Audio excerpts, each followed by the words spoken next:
This podcast is sponsored by nobody. Hey dudes, welcome to Splat from the Past, the only 80s themed horror and sci-fi show where things can get totally radical. Now tonight I will be talking to the Python hyena himself, Greg Gilbert. Greg hosts a podcast called Python's Paradise. It started out as a radio show up in New Brunswick, Canada, and then after the pandemic happened, he made it a Zoom show. So now it's a Zoom podcast. I've known Greg for 5 years since I practically started the podcast. We've had a very strange but interesting camaraderie the last 5 years. We've helped each other get guests, and we've shared common enemies, common experiences in the podcast world, and going to conventions, and we're just going to chronicle that tonight. I don't want this to be, a weird, awkward, overly negative podcast. I just want a nice conversation, finding commonalities, because Greg and I have the same philosophy. We basically want all podcasters to be, nice to each other and help each other out and build up a camaraderie. And that's lacking in today's podcast world. It's fucking crazy. There's so much tribalism in podcasting, and just in the general retro scene, of Comic-Con and HorrorCon, and we're just, trying to, bring it to a halt and just, make contagious, what's the word I'm looking for? And just be contagious in helping people. It's just there's no reason to be an asshole when you work in the same field. Let's all get along and be nice to each other. So that's all I have to say about that. It's going to be a great conversation. So yeah, here is my interview with Greg Gilbert. Hello. Hey, Greg, welcome to the show. How are you tonight? I'm doing great. Just got home from a long shift at work. I work at the hospital here, so I do a lot of COVID cleaning. Right. So, yeah. Well, you still mask I've mandated? been there a lot. Huh? Are you still mask mandated? At the hospital we are, but outside the hospital, no. Okay, that's good. Like, I've been going back to the movie theater here since July 2020. We got kind of a jump on it here in New Brunswick. Yeah. So, I mean, we had some deaths here, but as far as COVID goes, it hasn't touched me, and I've worked through the whole, because when I'm not doing my podcast, I'm a cleaner. Right. So I was an essential worker, so I got a job here at the hospital, and it's been great. So I just got done a shift and just merely got home before you called, so. Oh, that's good. Yeah, it sounds better than our hospital over here. There's a nurses strike going on, and my mom's surgery next week got delayed again, and I thought that was pretty bizarre. Yeah, well, I was glad to get this job because, it's hard, with rent the way it is, it's hard to pay bills, and the previous job I had, Yeah. I mean, I could pay my rent with one paycheck and pay my bills plus go into my savings with the next, and that's not a way to live. Absolutely. Oh. Absolutely. Yep. But hey, we're finally doing this after, 5 years of a strange but interesting podcast camaraderie. Thank you so much for taking the time tonight. Well, it's tonight over here, but it's tomorrow morning over where you're at, so. Oh, yeah, it's just after 12:30 here in the morning. Right. Yeah, I got off work at 12. So yeah. So yeah, I had a good night. Had a good run at the hospital. Had a unit all to myself, which is always nice because then I can do my work and not be bothered. Yeah, that's cool. Mm-hmm. So going back in time, I know you've been a cleaner for a long time, and that you've written reviews for movies. But I'm curious to know, like, when you were graduating high school, what trajectory were you on? I mean, did you want to be reviewing movies and working as a cleaner, or did you have other dreams? Well, nobody dreams of being a cleaner, except for Michael Richards and UHF. Yeah. He dreamed of being a cleaner. Stanley Spadowski. He got his dream. You know what? I really don't know where I wanted to go after high school. I've been out of high school for over 30 years now. Like I went there to get something for the job I got now, and walking in there, it was like, holy shit! I've been in this place since 1990 or something like that. Yeah. So it's like I was born in the early 70s, so I grew up in the 80s, and I was out of high school in the 90s, so it was kind of weird walking in there. They needed proof of graduation or something for the hospital job, so it was kind of weird going in there, but I really don't know where I wanted to be a writer for a long time, but anytime I wrote, I would rip off stuff I saw in the movies, so... Oh, I know what that's like. Yeah.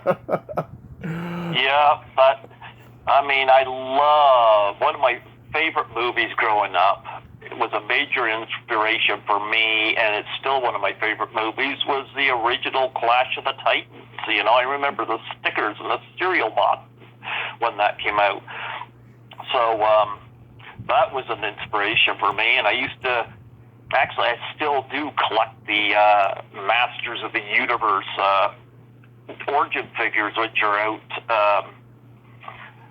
because I used to watch that show when I was young, and I always loved the colorful characters on it, so I get inspired by a lot of these podcasters I see that's got all the like figurines behind them and stuff, and I'm like, yeah, I got to do something like that, But when I got out of high school, I had no trajectory. I did a lot of dead-end jobs, and nothing was really working out. And I was on income assistance for 3 years.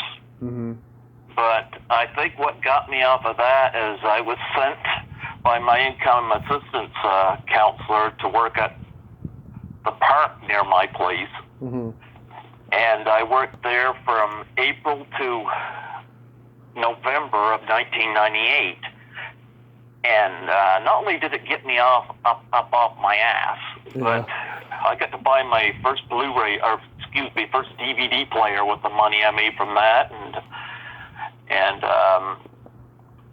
from there I was like, I didn't want to go back on income assistance because it's like I wasn't going anywhere.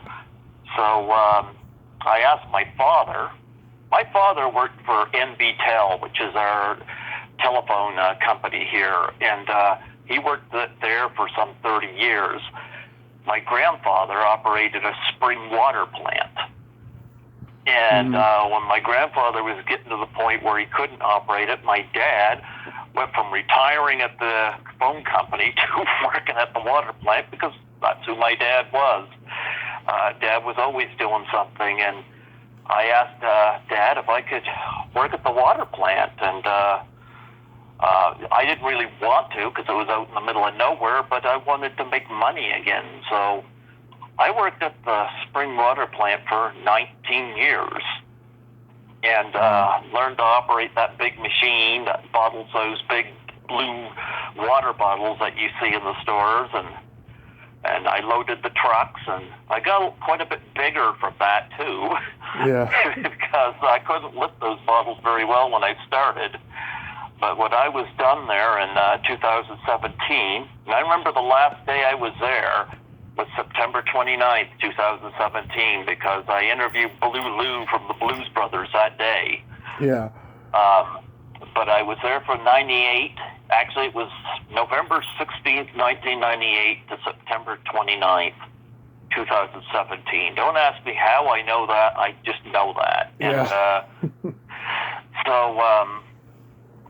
And I left that job because Dad fell ill with ALS, and Mom had Parkinson's. They had to sell the business, So somebody else took it over, and I think what happened from there, and I've told this story before, is I could have been on unemployment for a year and been fine, but I had Lisa Langlois on my show for a second time from class of 1984, and we got talking about travel because she had just moved back from Los Angeles, and she asked what was stopping me. Now, I'm one of these guys that would get homesick if I left Fredericton. We got two nearby cities, St. John and Moncton here in New Brunswick. I'd go to concerts there, and I'd get homesick just go to a concert. I have fun at the concert.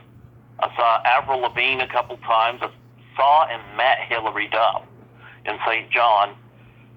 But I dread up to going because I'd have to move somewhere. So Lisa asked what's stopping me, and I told her all this stuff, and she pitched the idea for me to go to Toronto to assist her at her table at Horrorama, and I couldn't say no to that. And I remember Roger Jean, who's one of the guys who does a jazz and blues show at CHSR, which is a station I'm affiliated with down at the University of New Brunswick. He said to me, he says, Greg, you don't have any kids, you don't have a wife, right now you don't have a job, you're free to go to Toronto, you got money saved, go. And so I decided right there to go, and it changed my life because I'm the only one in my family who's been on a plane. Wow. And I gotta say, I love Porter Airlines, I gotta say, and I remember that first time going, I didn't want to leave my car at the airport because I would have had to pay to leave it there, so I'm happy that Mom and Dad drove me to the airport that first time because Dad was well enough to drive at that time. Right. And and they saw me off, and I remember Lisa called me to give me a few instructions, you know. But I remember I was nervous about going on the plane until it got up in the air. It was like taking a bus. I actually freaking dug it. But anyway, I remember landing we landed in Ottawa. Yeah. And then for people to get off and people to get on, and then went from Ottawa to Toronto, and we landed on Toronto Island as opposed to Pearson, and because Pearson was outside Toronto, and I wanted to land in the middle of it. And here's something else, deja vu. When I got off that plane, I didn't take the ferry across, I took the tunnel. And what was funny about it is I haven't seen escalators since the mid-'80s, because we don't have them here anymore in the city. So it was kind of funny going on escalators again, and Lisa had instructed me to go up the elevator to the shuttle bus. And the shuttle bus takes you to Union Station, and Lisa met me at Union Station. And I got a little tour of Union Station, and it was really cool because she took me to where I had to drop my stuff off. Yeah. But she also, during all the trips I got there, I am now schooled on the subway and the shuttle buses, all thanks to Lisa, because we don't have subways and shuttle buses here. No, we just have a small city here, so all of this was new, and so Lisa got me schooled on that, and she and I have remained friends ever since, and I asked her about that too, like why me? And she said she just saw something in me, you know. So, yep. So she and I have remained friends, and I've connected with a lot of people through her too, you know. Yeah, and so, I asked all. I know that's a long-winded answer, but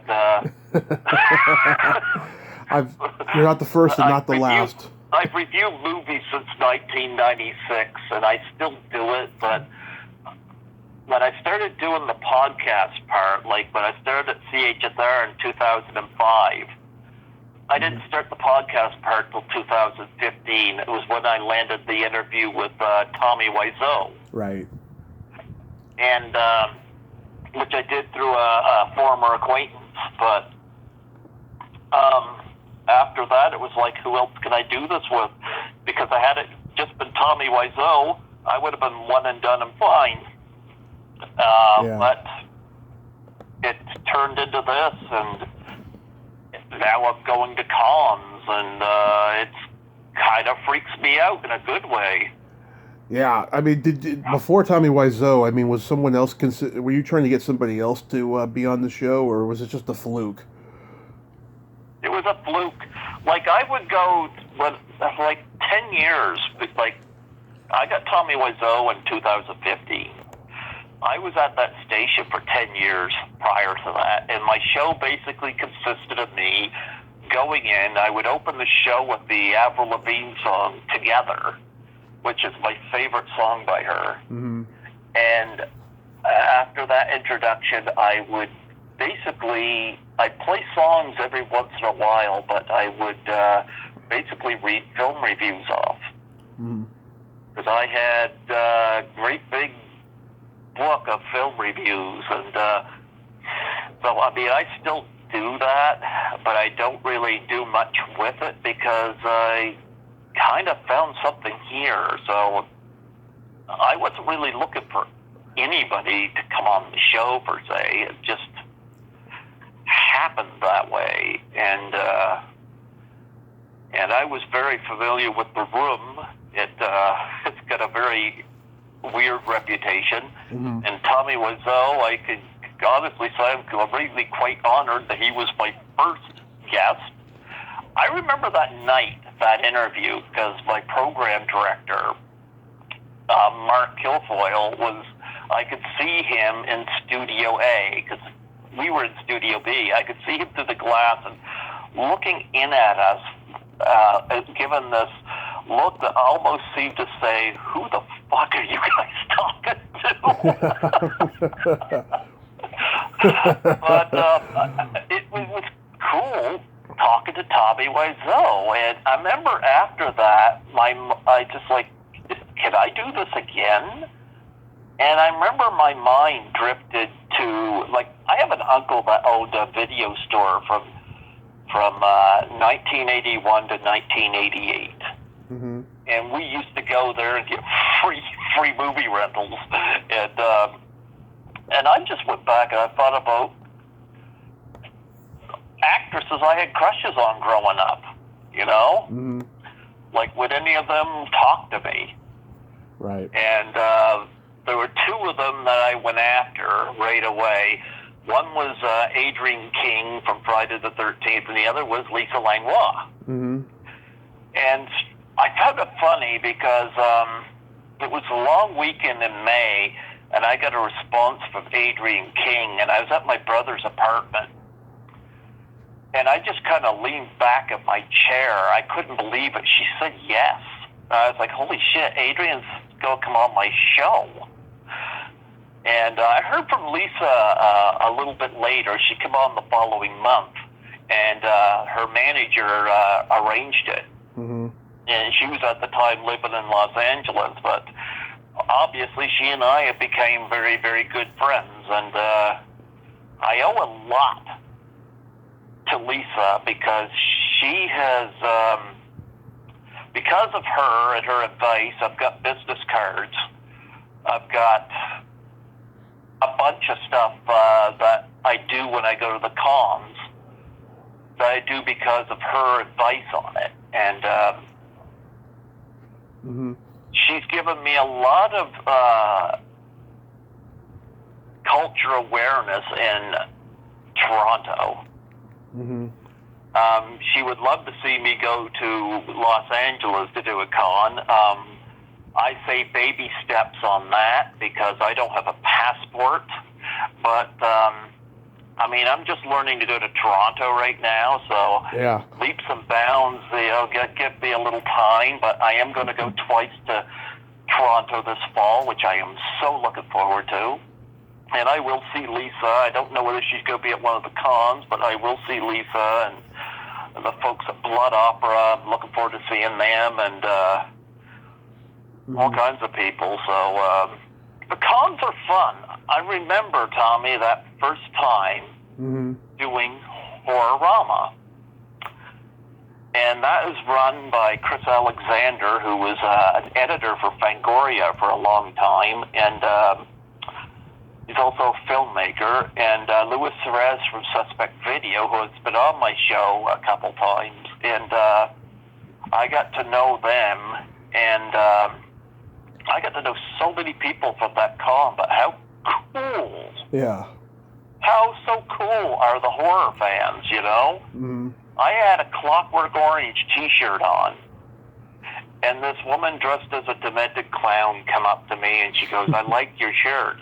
And she rolls her sleeve up, and it had the Clockwork Orange Malcolm McDowell image from the poster on her, tattooed on her arm. I just thought it was so cool that she was able to approach me and say that, you know? Yeah. It felt welcoming, but I kept Lisa's table arranged and all the photos and stuff, took pictures of her with her fans, and I remember Leslie Donaldson was there, who I had interviewed before, but I also remember Vernon Wells sitting close to us, and I would chit-chat with him on the downtime, and Mink Stoll was there, which was cool. Yeah, very rare appearance.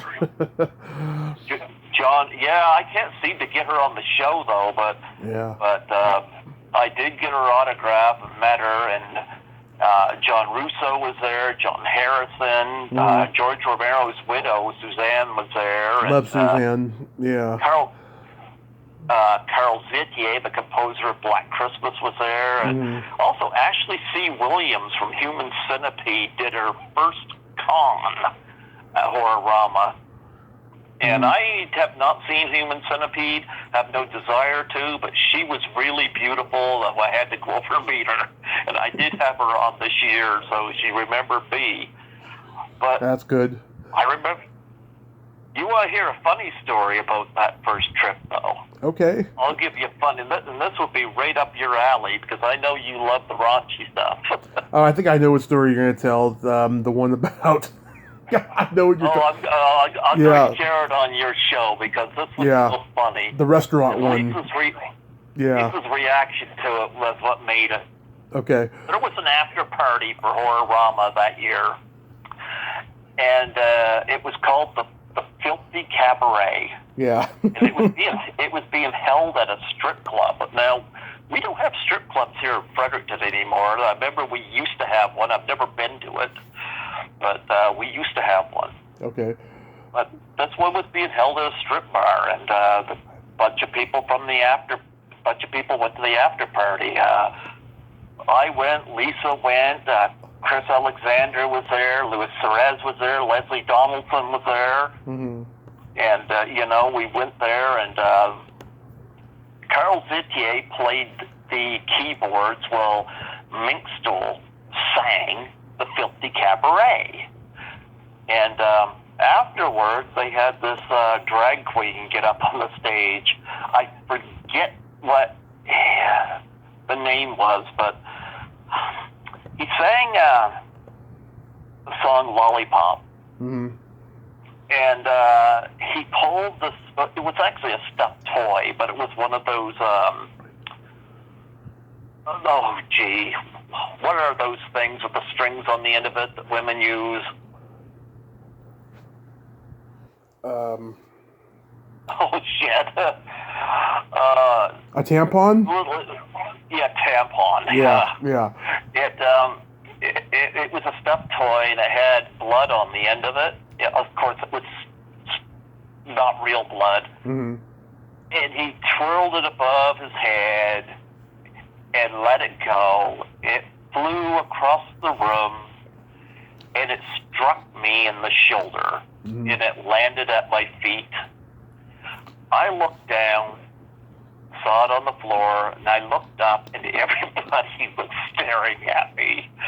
So I did what I thought I was supposed to do. I bent down, picked it up by the string, held it up, and I thought Lisa was going to lose her. She laughed. Actually, we went to a restaurant after hours to eat, and she was still laughing on the subway. And she asked me what I was going to do with it. I just kept joking, saying, well, I could give it to my cat to play with or whatever. You know, I still have it, too. Mm-hmm. I still have it. But she laughed. And I remember, I don't know whether it was Mink Stoll or Leslie Donaldson, but one of them said to me, you're not in Fredericton anymore. And they sure as hell were right. Yeah, Leslie would definitely find that funny. You know, I know her sense of humor. Oh, yeah. Yeah, I haven't seen her in a long time, but I remember her at that first con, and somebody had brought a toilet seat prop with blood on it from curtains, and she would stick it up on her head. Mm-hmm. And I took a picture of it, but she asked me not to post it, so I haven't. But it's a pretty funny picture of her with a bloody toilet seat. But she recently commented on my interview with Barbara Tyson, this Canadian actress that she has a long history with, and she liked it. I'm not familiar with Barbara Tyson. She was Ernest's love interest in Ernest Goes to Jail. Oh, I know who you're talking about. Yeah, back then she was Barbara Bush, and she told me the origin of that. I can't remember it, but go listen to the episode, and you'll hear her tell the origin of that name. She was really cute too. I saw Ernest Goes to Jail and Ernest Saves Christmas both at the movie theater. In fact, Ernest Saves Christmas is one of my dad's favorite movies. I saw Ernest Scared Stupid and Ernest Rides Again in the theater, and then after that they weren't in the theaters no more. They went straight to video, and yeah, Barbara is still cute. She's like almost 60, and she looks great, and she's a lot of fun. And we did a really good interview there. Yeah, I wanted to say, you know how I discovered you, Greg, back in January of 2017. I saw that Adrian King and Lisa Wilcox were booked for Monsterpalooza, and I went searching for interviews on YouTube for them because before I meet celebrities, I always want to know if they're good people or not. I want to get a sense of their energy, you know. Otherwise, I don't want to bother with them, and I do that with interviews too, of course. So I found yours with Adrian, and I found yours with Lisa. After I listened to the Adrian one first, Greg, I have to be honest, I didn't want to hear any more because that sidekick you had was fucking annoying. But I gave it another chance. I listened to the one with Lisa, and the sidekick wasn't there no more, so I enjoyed it, and I've been listening ever since. Well, I won't get into the sidekick, but yeah.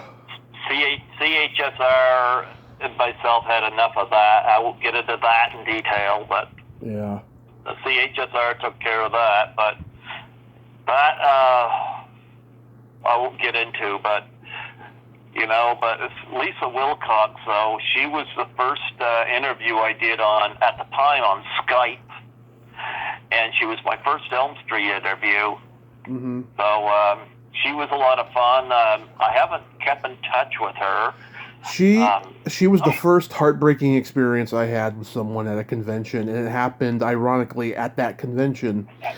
I'll tell you the story. Oh, okay. Yeah. Sure.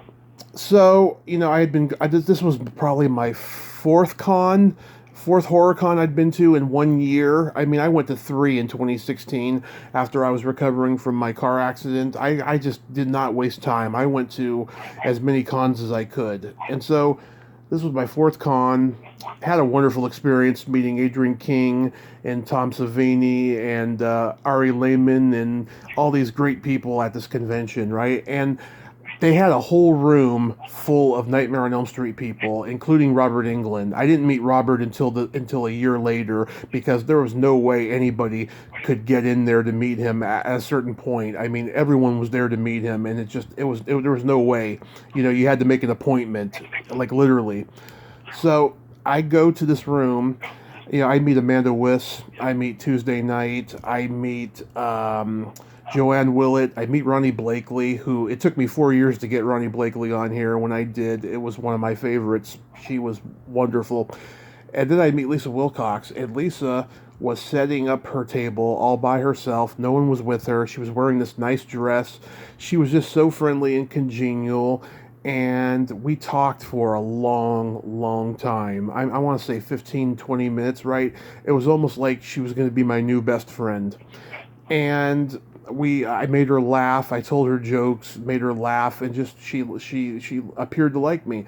So Joanne Willett takes a picture of the two of us, and that was that. And then the next day, I see Lisa with, I think it was her husband, her boyfriend, whatever, and I say hi to her, and she says to me, "Hi, what's your name again?" And we had just added each other on Facebook, like during that 20-minute interaction, and she gave me her business card. I gave her my business card for my comedy or whatever I was doing at the time. And that was just like a total heartbreaker that she was like, "Hi, what's your name again?" It was almost as if she was trying to not make the guy with her jealous or something like that. I was like, what the fuck? So then I almost had her on here several months later after the podcast had been started for a while, right? I finally had enough courage to ask her to come on, right? And it ended up not happening, and that's a long story. It's too negative. But like, yeah, I was so turned off by that experience. Yeah, I haven't had a bad experience at a con. Mm-hmm. Knock on wood, I hope not to. Well, you're new to it, so it'll be a while before you actually do. Well, right now I'm hoping to avoid problems. I know there's friction between me and 13 Fanboy, which I don't want to get into, but yeah. So far my stories, like Lisa's always been great. I remember Vernon Wells quite well. Love Vernon. Oh, I got a Vernon story. Do ya? Yeah, so I'd meet him at the con before that, at the Monsterpalooza before that. And we go to his table. He's like telling us stories about certain movies I'm bringing up to him, and he's just being so friendly and so cool about it, right? And I bring up when he played Mr. Igo in Inner Space, right? And he's like, "Oh God, I wish they would have let me keep that thing." You know that scene with me and Fiona Lewis. We're having a little bit of romance. He's like, "I could have done anything with that, anything." And I got an autograph. We took a picture. I got an 8x10 of him in Weird Science, and we took the picture. And then it took him a while to come on here, but when he did, we had a blast talking. I remember one conversation. Like, he was in a movie that I'm a co-producer on called Social Distance, which turned out to be really, really good. Okay. But I got his business card. He remembered me, and I remember asking him, what happened to his hair. He grew it out. I was referring to the mohawk from Road Warrior. Yeah. But I said to him, if your character in Road Warrior got into a fight with Charlize Theron's character from Fury Road, who would win? And he goes, "I'd break her." Yeah. First, he chuckled. He said, he loved her performance in Fury Road, but he was a lot of fun to talk to. And but I did Horrorama in 17, 18, and 19, and due to the pandemic, it didn't happen the last 2 years. I'm looking forward to going this fall to Horrorama again. Yeah. I did one I did one Toronto Comic Con, Mm-hmm. and I did. I almost didn't because Lisa wasn't going to be in Toronto then, and Mm-hmm. I didn't know whether how I would do without the guidance. But she was going to be in Los Angeles, and she told me to go. She said, "Increase my brand." Those were her words, and but I know what she was really doing. She wanted to see how I would make out without her around. Yeah. And she called me that weekend, and I was like, "Yeah, you taught me well in the subways." So anyway, I did Frightmare in the Falls last year, and I had a blast at that. I wanted to get Lisa booked at it, but I wasn't able to because it was filled up. But Lisa and I did a road trip down there for it, though, because, well, I wasn't going to drive in Toronto. I do well to drive here in Fredericton, but I wasn't going to drive in Toronto. So I rented a car, and I asked Lisa if she would drive, and she said yes. She stayed with a friend of hers in Niagara Falls, and I went to the Tower Hotel, which was evidently only a 5-minute walk from the convention center I had to go to. So Lisa stayed with her friend until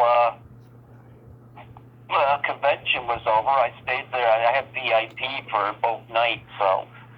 And then she and I did a road trip back. But we even stopped by Niagara Falls and looked at that. Yeah. But anyway, my biggest story about Frightmare in the Falls was Felissa Rose. Because Felissa is, I gotta say, she is on her A game there, and I absolutely loved meeting Felissa Rose. And I'm actually an associate producer on 1 or 2 movies. Actually, yeah, she's in a Balsamo movie, at least one that I got my name on. And she's also in Zdenin, which I got my name on, and Dave Sheridan, Officer Doofy from Scary Movie, is also in that. And I remember when I met Dave Sheridan, I told him about this, and he kind of looks at me and he goes, "Technically, you're my boss." And he looks at Felissa Rose at the next table and says, "Hey, this is our boss." She's like, "Hi." But I asked her, I said, "When are we going to get the Officer Doofy Angela crossover?" Yeah.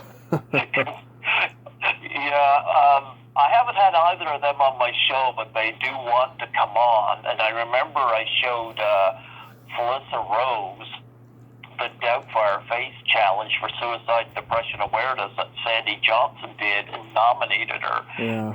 And Felissa said absolutely she'll do it, you know? Yeah.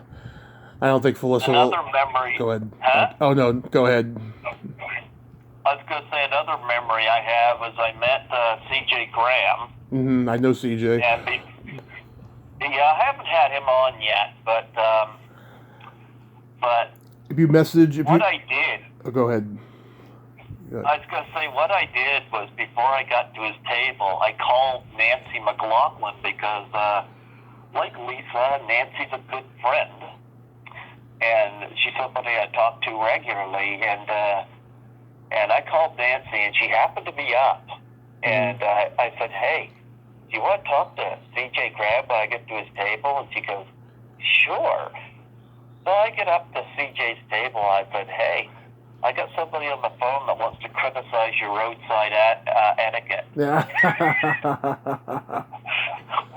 They chatted for about 5 minutes, too, you know, so, yeah.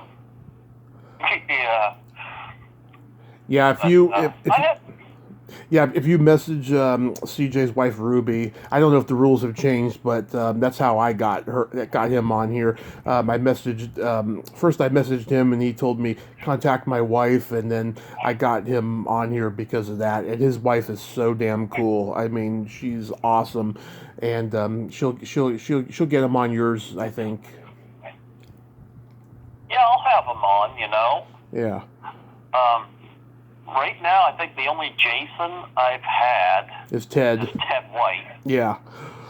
I love Ted White. He's one of my favorite guests I've ever had on the show. He's just the history he's had in the business. But it was a year before I got him. He was supposed to be my, I think, 3-year anniversary guest or something, and it wasn't until like 4 months after that. I mean, there was a period where he wasn't getting back to me, but we finally did it, and there was a lot of stuff he couldn't remember, and you could just tell that he's tired of doing interviews. But at least I got to have him. It was an honor, you know.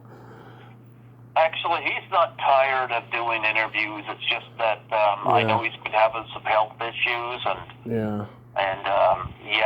so I wanted to get him on again third time, but I don't think he's up for doing interviews anymore. But you can still get autographs on his website. So I got one. Yeah, I realized he's not going to be around much longer. I got to get one, so I did, and it was something I cherish. Yeah, Ted was absolutely wonderful, and I know I called him during the pandemic, you know, we chatted for a minute, but I know through talking to Sean Clark, who was the guy that repped him at the cons, he told me that Ted's not doing well, but I mean, Ted's 96 years old. I mean, that guy's lived a life, and he's lived an impressive life, doubling for John Wayne and Clark Gable and Lee Marvin. He knew Marilyn Monroe when she was Norma Jean. Like the stories he tells was incredible, you know, and just a gracious guy. Yeah, Ted's great. I almost met him at a con. Unfortunately, I had to cancel, and he died, and John Carl Buechler died not long after it, and I missed out on both. Ted's still alive. I'm sorry. John Carl Buechler died, but I missed out on missing them both. It looks like Ted will never do a con again, so I never got to meet either one of them, unfortunately. And I also missed out on meeting Corey Feldman. But then after all these stories I've heard, you know, I don't think I want to meet Corey Feldman. But that was a heartbreaker for me. First I missed out on Ted, and then John Carl Buechler dies, and then that was really, really sad. And then I think there was another one in there too. But yeah. Corey Haim did either his last movie or second to last movie. It was called American Sunset. He did that right here in Fredericton. I never met him, but I know a lot of his co-stars from the movie. Yeah, I'm friends with his sister. She's been on here. She's fighting cancer right now. She just had chemo like this week. Two of his ex-girlfriends, Holly Fields and Lala Sloatman, who acted with him. Lala, she was in Dream a Little Dream with him, and Watchers with the killer dog. She was in those with him, and they have nothing but great things to say about Corey, you know. And I mean, Lala, she went down a rabbit hole of drugs with him, and her drug use was actually worse than his, and she's lucky to be alive right now. But yeah, I mean, I've heard nothing but good things about Corey Haim. Yeah. No, I should reach out and get his sister on and do a tribute to Corey. I do tribute interviews when people have passed. Like same here.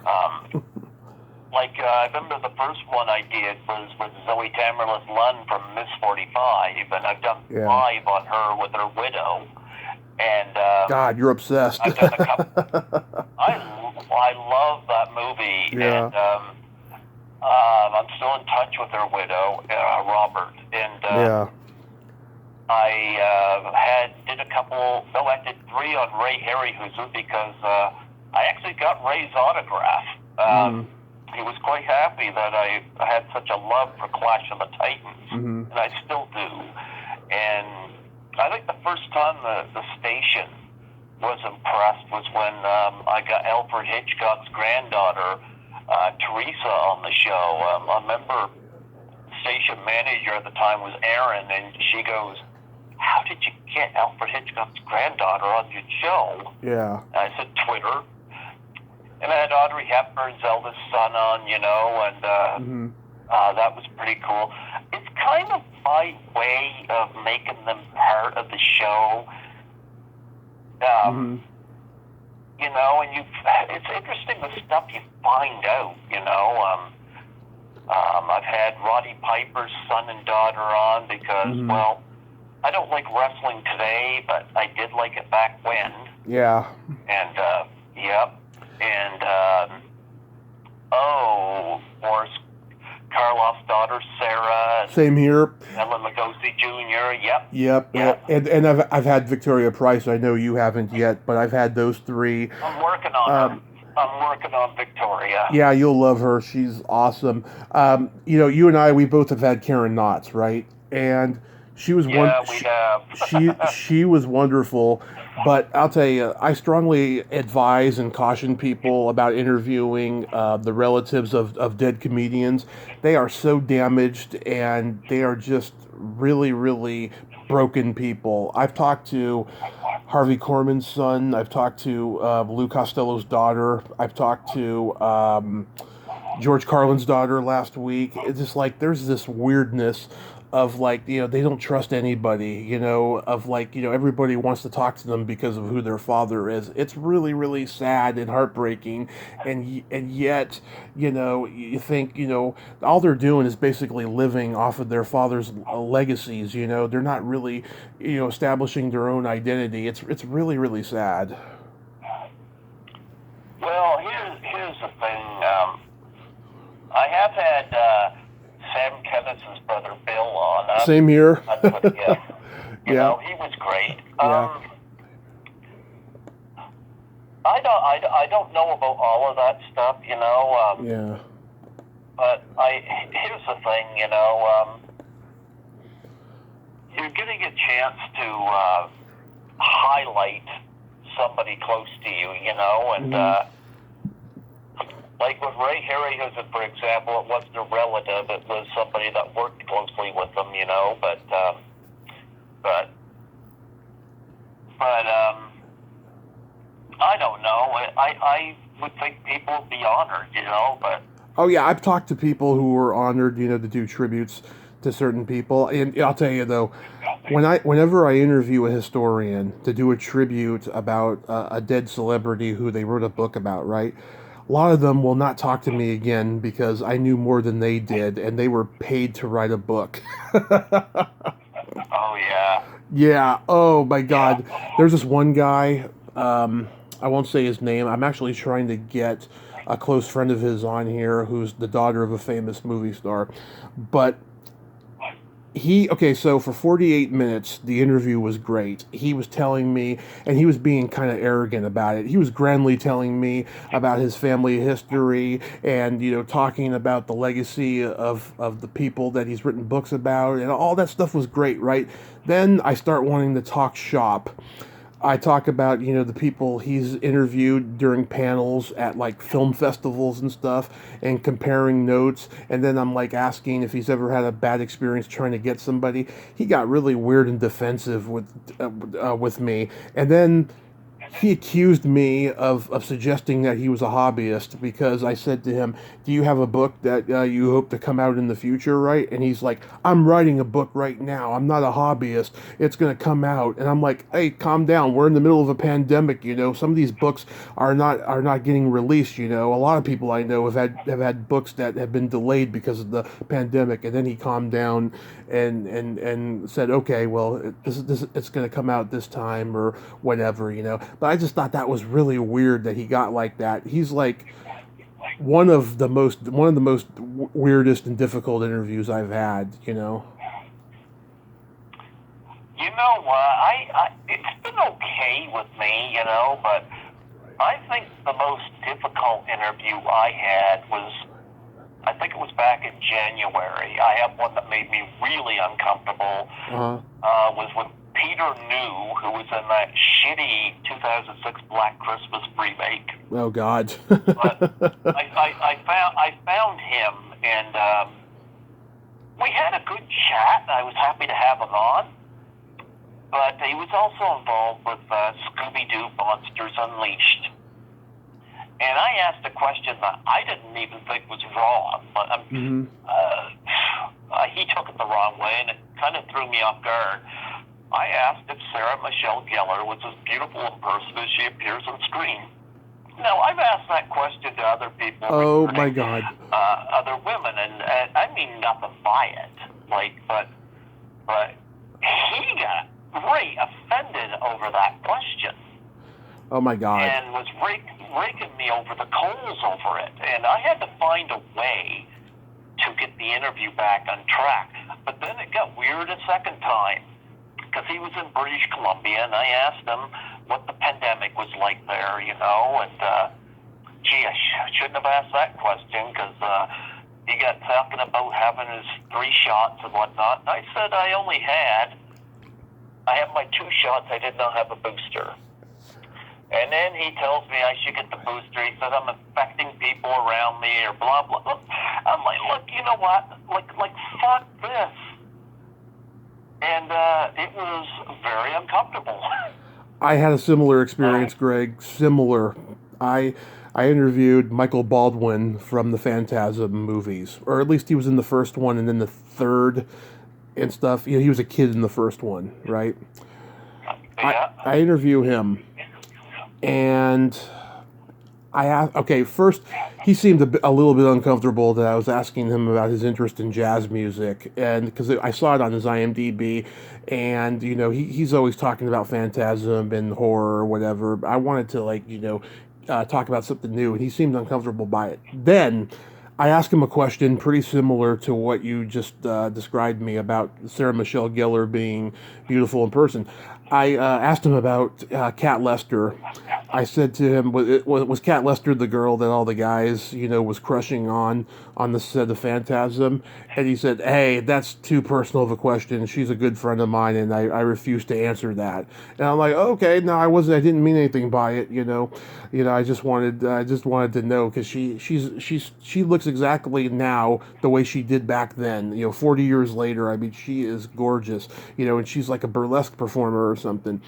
And that was kind of weird. And then he truncated the interview after only 15 minutes. And I was thinking, should I release this or delete it? I released it, but it left a bitter taste in my mouth. And then I met him a couple weeks later at Monsterpalooza. And the whole cast of Phantasm was there. And I know a lot of them. They're great. But he was kind of a dick. If you look at the picture of the two of us, he does not have his arm around me. I had my arm around him. Wow. Yeah. Yeah, because I don't consider it a sexist question, of course. They're beautiful. I never had any offense to Sarah Michelle Gellar, but he chose to go that way with it. But it's funny, because I haven't had anybody from Phantasm, but I came close, and this was a bad experience. I remember I was interviewing Sean Clark. Yes. And I love Sean Clark. And he had mentioned that, I don't know if he mentioned this in the interview or whether he mentioned it on the thing with 2 heads that he does with Chris Nelson, that Reggie Bannister was not doing well. Yeah. So I reached out on an email to get Reggie Bannister where the going was good. Mm-hmm. And I heard back from his wife.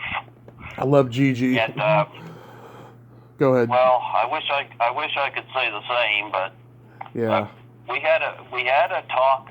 Actually, it was when I got home from work. Mm-hmm. She responded to my email, and she left a number. So I called the number. We had a chat. Mm-hmm. She had mentioned that Reggie had a few problems, and she wanted a fee for the interview, and it wasn't a big fee. What? So I agreed. Yeah, I agreed to it. And anyway, when I went to schedule the interview, mm-hmm. When we're supposed to do it, apparently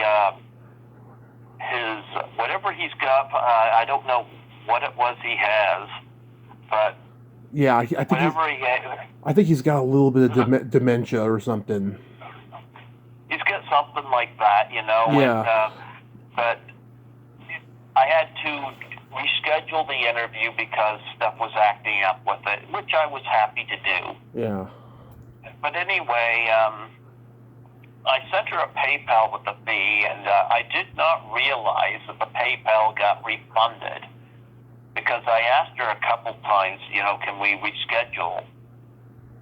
Mm-hmm. And she said, you know, we're not doing the interview. Would you not contact us again?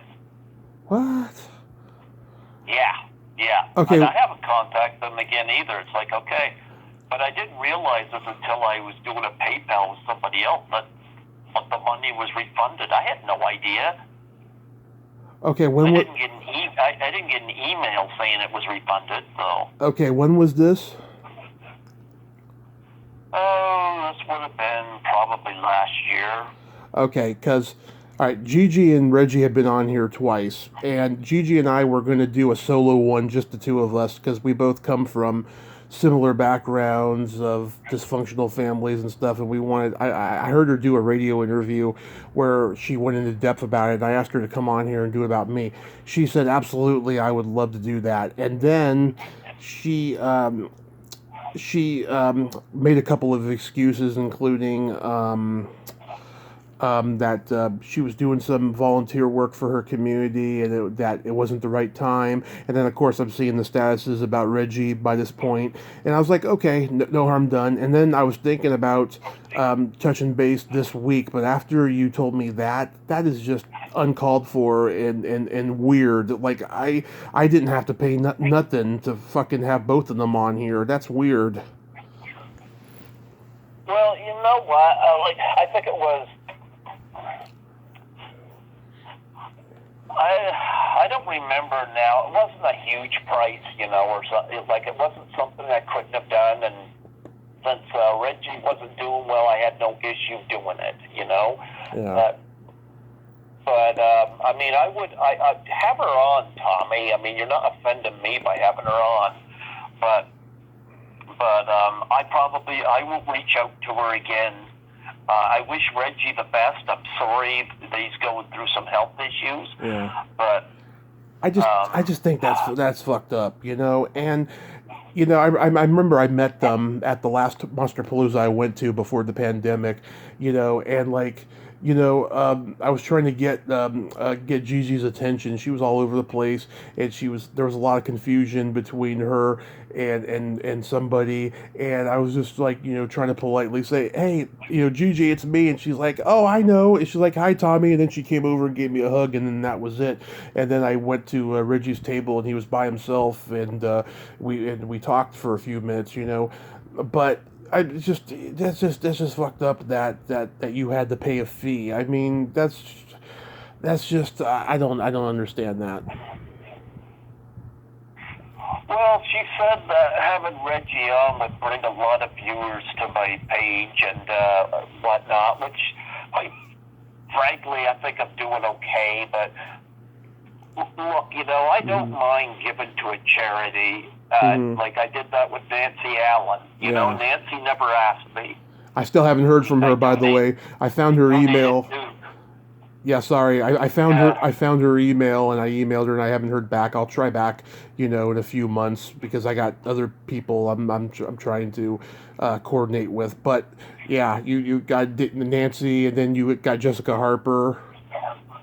Jessica Harper, I didn't even know what her disease was, PXE, but that was how I got her, and it was actually the disease site that contacted Jessica, because I did the donation in her honor. And I remember I was going to work, and I got an email from Jessica thanking me for the donation, because they let her know, and she said she'd definitely come on the show.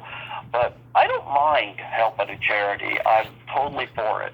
And I think with Reggie Bannister and Gigi, the money would have went to the charity for his disease. So I don't hold that against them. Okay, that's fine. No. I mean, they didn't ask for a fee to do an interview.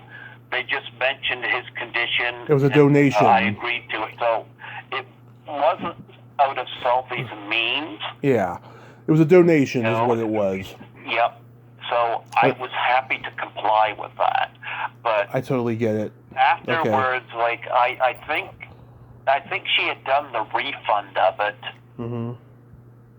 You know what? I'll be frank.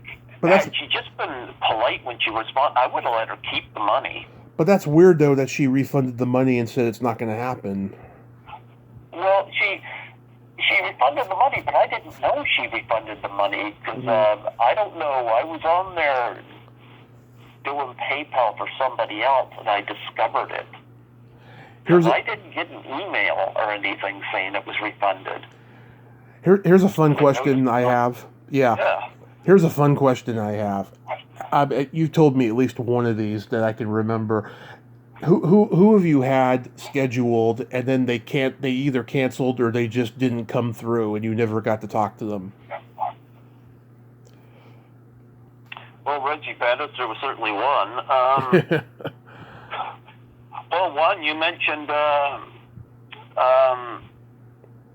Lou Costello's daughter. I mean, I was supposed to have her on, then the pandemic hit. She's not worth it. Now, well, here's the thing. Now I do them on Zoom because I don't have to schedule that. Like when I did them at the station, I had to make sure that Studio B was available so I could go in and do the interview because there's other programmers there, and where with Zoom I could just sit here at the apartment and do it. It's so much easier that way, but she said she doesn't do stuff on Zoom, so I'm like, okay. Yeah. I won't be doing that, but I'm sure there's people that I was supposed to have that. Yeah. Well, I told you I told you privately about my Tiffany story.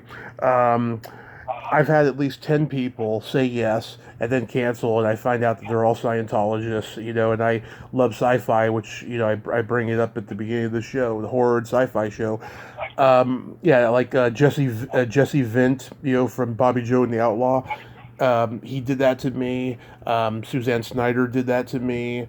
She's not a Scientologist, but she just, bowed out. The day of my birthday, by the way, in 2018, she bows out of the interview, and I was up all night doing research. I was so pissed. Then there's Mark McClure, who played Jimmy Olsen in Superman. So I found his wife on Facebook, and she gave me his email. I emailed him, and he was like expressing enthusiasm in the email. And like I send him, my info, my bio, whatnot. And then he replied me back really quickly saying, now's not the time, or, and I'm like, what are you talking about? Your wife, went through all this trouble to give me your email and stuff, right? And he's like, it's nothing personal against you. It's just not the right time. And then I touched base with him a few months later, same thing. I'm thinking of giving him another chance next year for the 45th anniversary of Superman. But there was that. And then there's a couple people that I wasted time doing research on, and they were dicks to me, so I canceled the interview. And that's only happened twice. First was this director, Bobby Roth. He directed this great little independent romantic drama in the 80s called Heartbreakers. He only wanted to give me 30 minutes, and he's so prolific. I want to talk about so many things he did. So I condensed my research into 30 minutes. And then the day before the interview, I'm trying to remember, I think I had the research done already. He said, I want to do the interview now. And I was like, I have other plans today. I can't do it, right?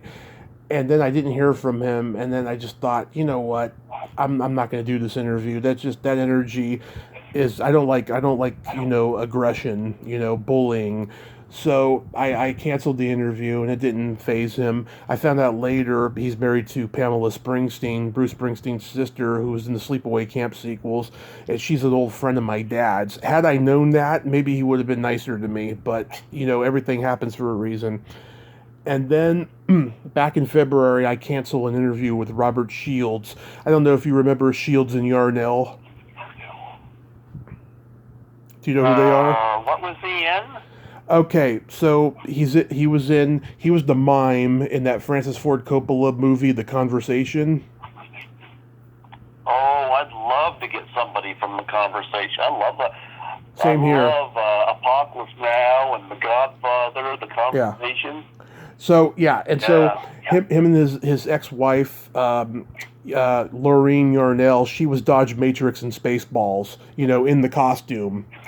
They were a husband and wife mime team who acted like robots everywhere they went on every show back in the 70s. He just, he had this forceful aggression in email. He demanded to, like, give me his number after he had given it to me. I think he has a reputation for not really wanting to talk about the past, but I just, thought I'd give him a shot, And so I think maybe he wanted to call me and, like, tell me, oh, don't talk about this, talk about that. So I just decided, you know what, his energy is not coming through to me really well in email, so I just canceled that interview too. So.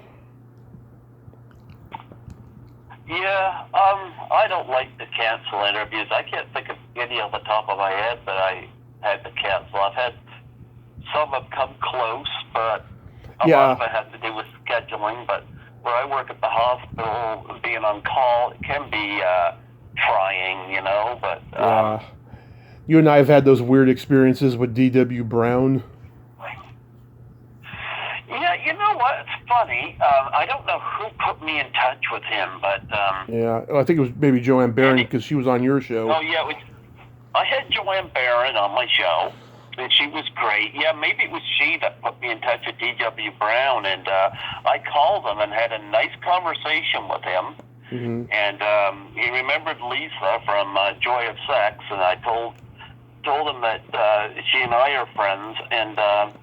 I don't know. It never materialized. I might try him again this year for the 40th anniversary of Fast Times at Ridgemont High, but it's kind of like, mm-hmm.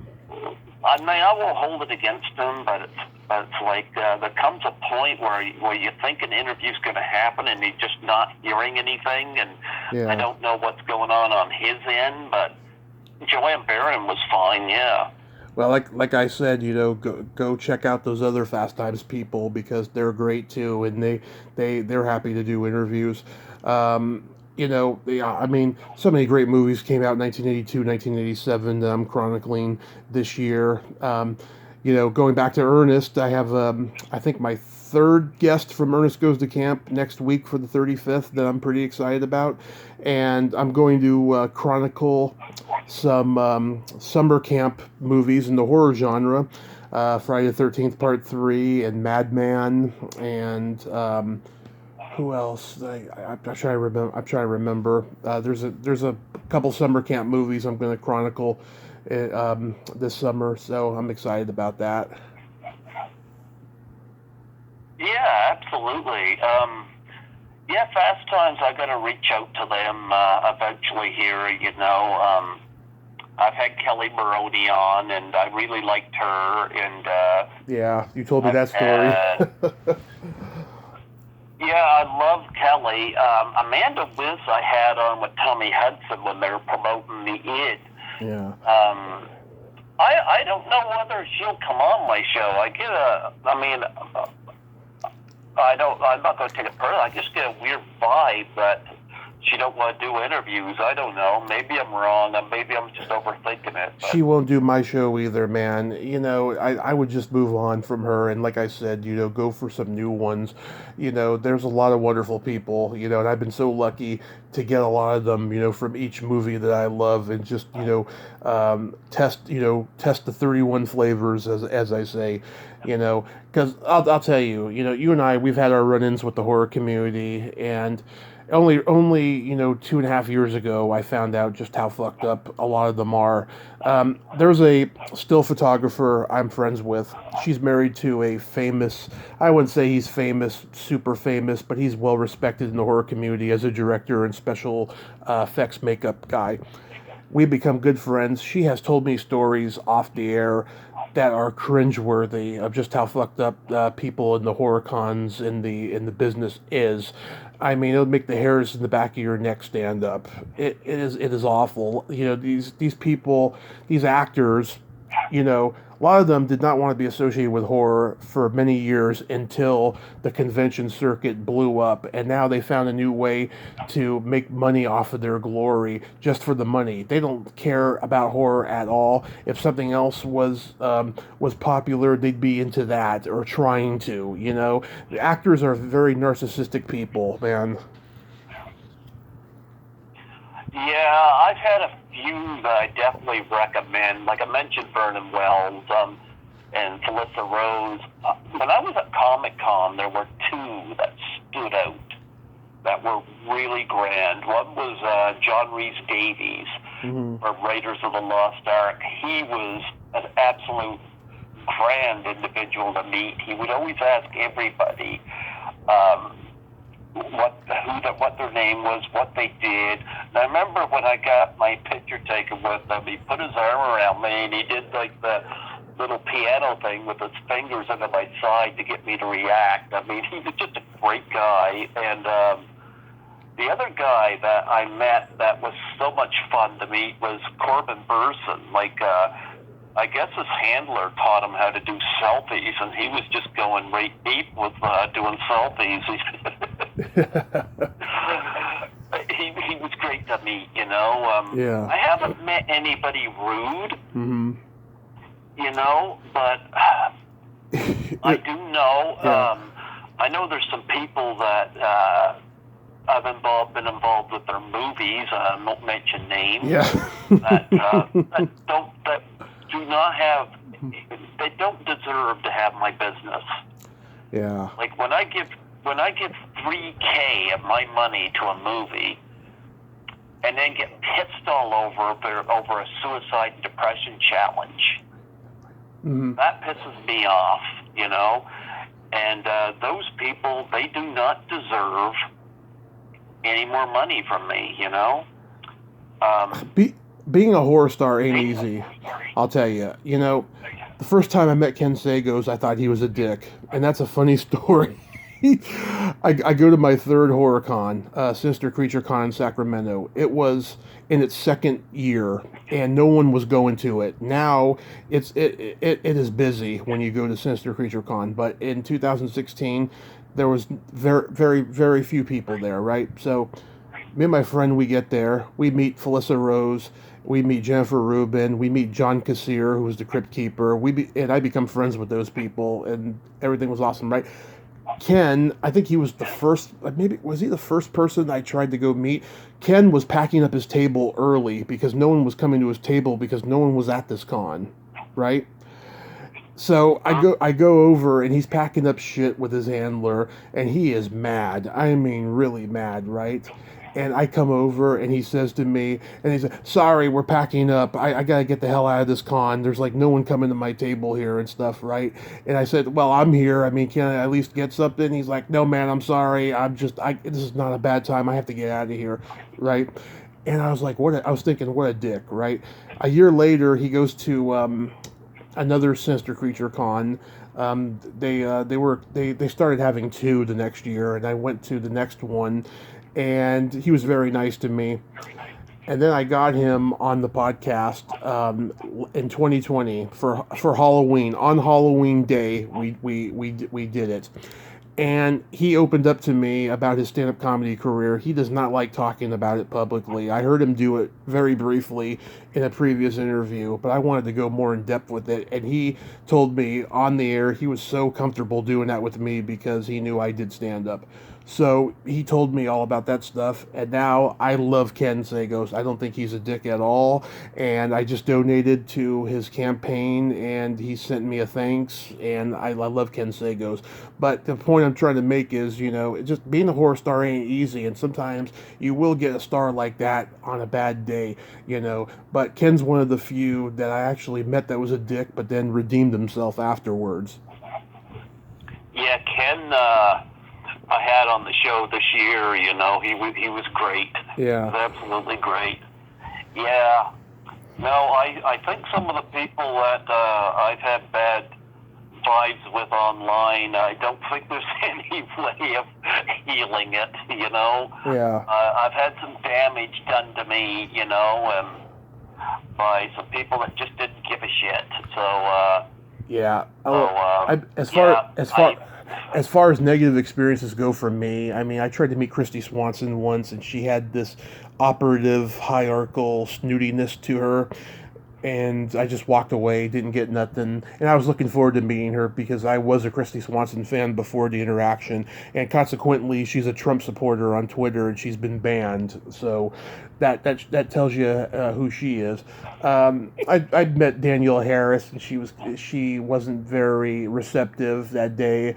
I met Holly Marie Combs. I only wanted a picture with her, and she just had a snooty attitude about it and didn't want to engage in conversation with me.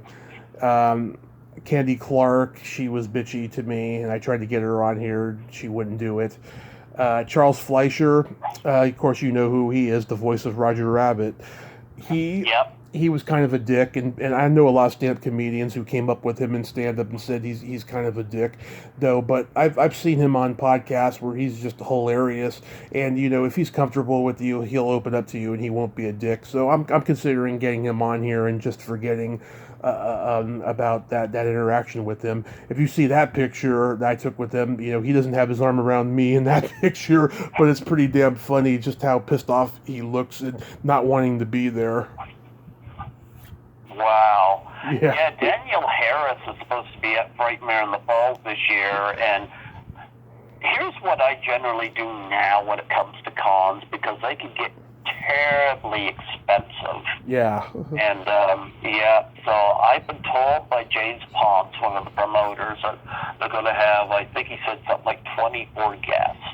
Mm-hmm. And so what I'm going to do is every time somebody's announced, I'm going to weigh it out. Like, obviously with 24, I'm going to divide that into 3. I'm going to go to see 8 guests. Mm-hmm. 8. And you're going to have the 8 at the bottom are obviously going to be 8 that, I'm not going to go see. Nothing personal. Yeah. Or maybe it might be personal, depending on who they are. Mm-hmm. But, and then the ones in the middle will be, you know, if I decide to go see more than 8, Mm-hmm. then there'll be ones in the middle. But I think I'm going to go, if there's 24, then I'm going to go with a top 8. So right now they got Danielle Harris and they got David Naughton. And I like both. David Naughton. David's great. I want to get my American Werewolf in London Blu-ray and my Hot Dog the Movie Blu-ray signed. And I'd like to get him on the show because I haven't had an American Werewolf in London person. Same here. I tried to get Nina Carter and someone else from the movie, and one of them rejected me and one of them didn't get back to me. But I did meet David at my very first Monster Palooza in 2016. He was great. There was this guy in front of me wearing all black. He kept whipping out a new product, a new item for him to sign after he signed one, and it got to a point where David just looked over at me, rolled his eyes, and said, "Get me out of here."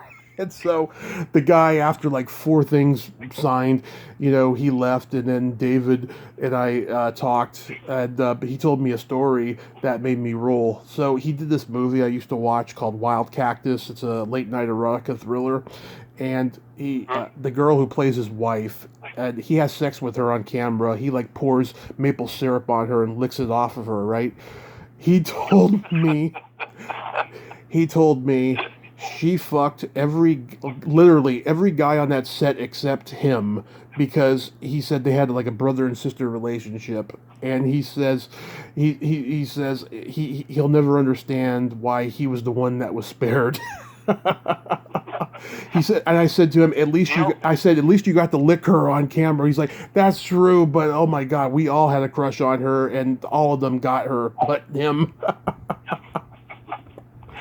Well, the only person who was in the American Werewolf in London that I did get was Alan Ford, who was the cab driver. Yeah. Alan Ford and I were mainly talking about his role as a Bricktop in Snatch, because that's what I knew him from. We brought up American Werewolf, but to me, Snatch was where I knew Alan Ford best from, Yeah. Yeah, those two are going to be there, and I'm open to meeting Danielle Harris. I know she's had issues with male fans before, so I'm hoping, she won't have an issue with me, but still, I don't want to be made to feel like, gee, because I'm a male fan, blah, blah, blah. Yeah. But I'll wait and see, but, I got a Larry Cohen story. Oh, Larry Cohen, God bless him, he's no longer with us. When I went to Son of Monster Palooza in 2017, there was almost a possibility that I wasn't going to make that one. But when Larry Cohen was announced, I told my friend who almost couldn't make it, because he couldn't make it with me to the one earlier that year, I said, dude, you better cancel everything that comes up, because Larry Cohen was like almost 80 at the time, and I had heard that he was bringing, the actual stuffed cups to conventions and having people buy one and sign it. I was like, I gotta have one, man. You gotta fucking work your magic and make sure that we go to this. And we did. And so when I got there, he was a bitter, angry curmudgeon, and I told him how much I loved him and worshipped him, and he was like, oh, shut up, don't give me that.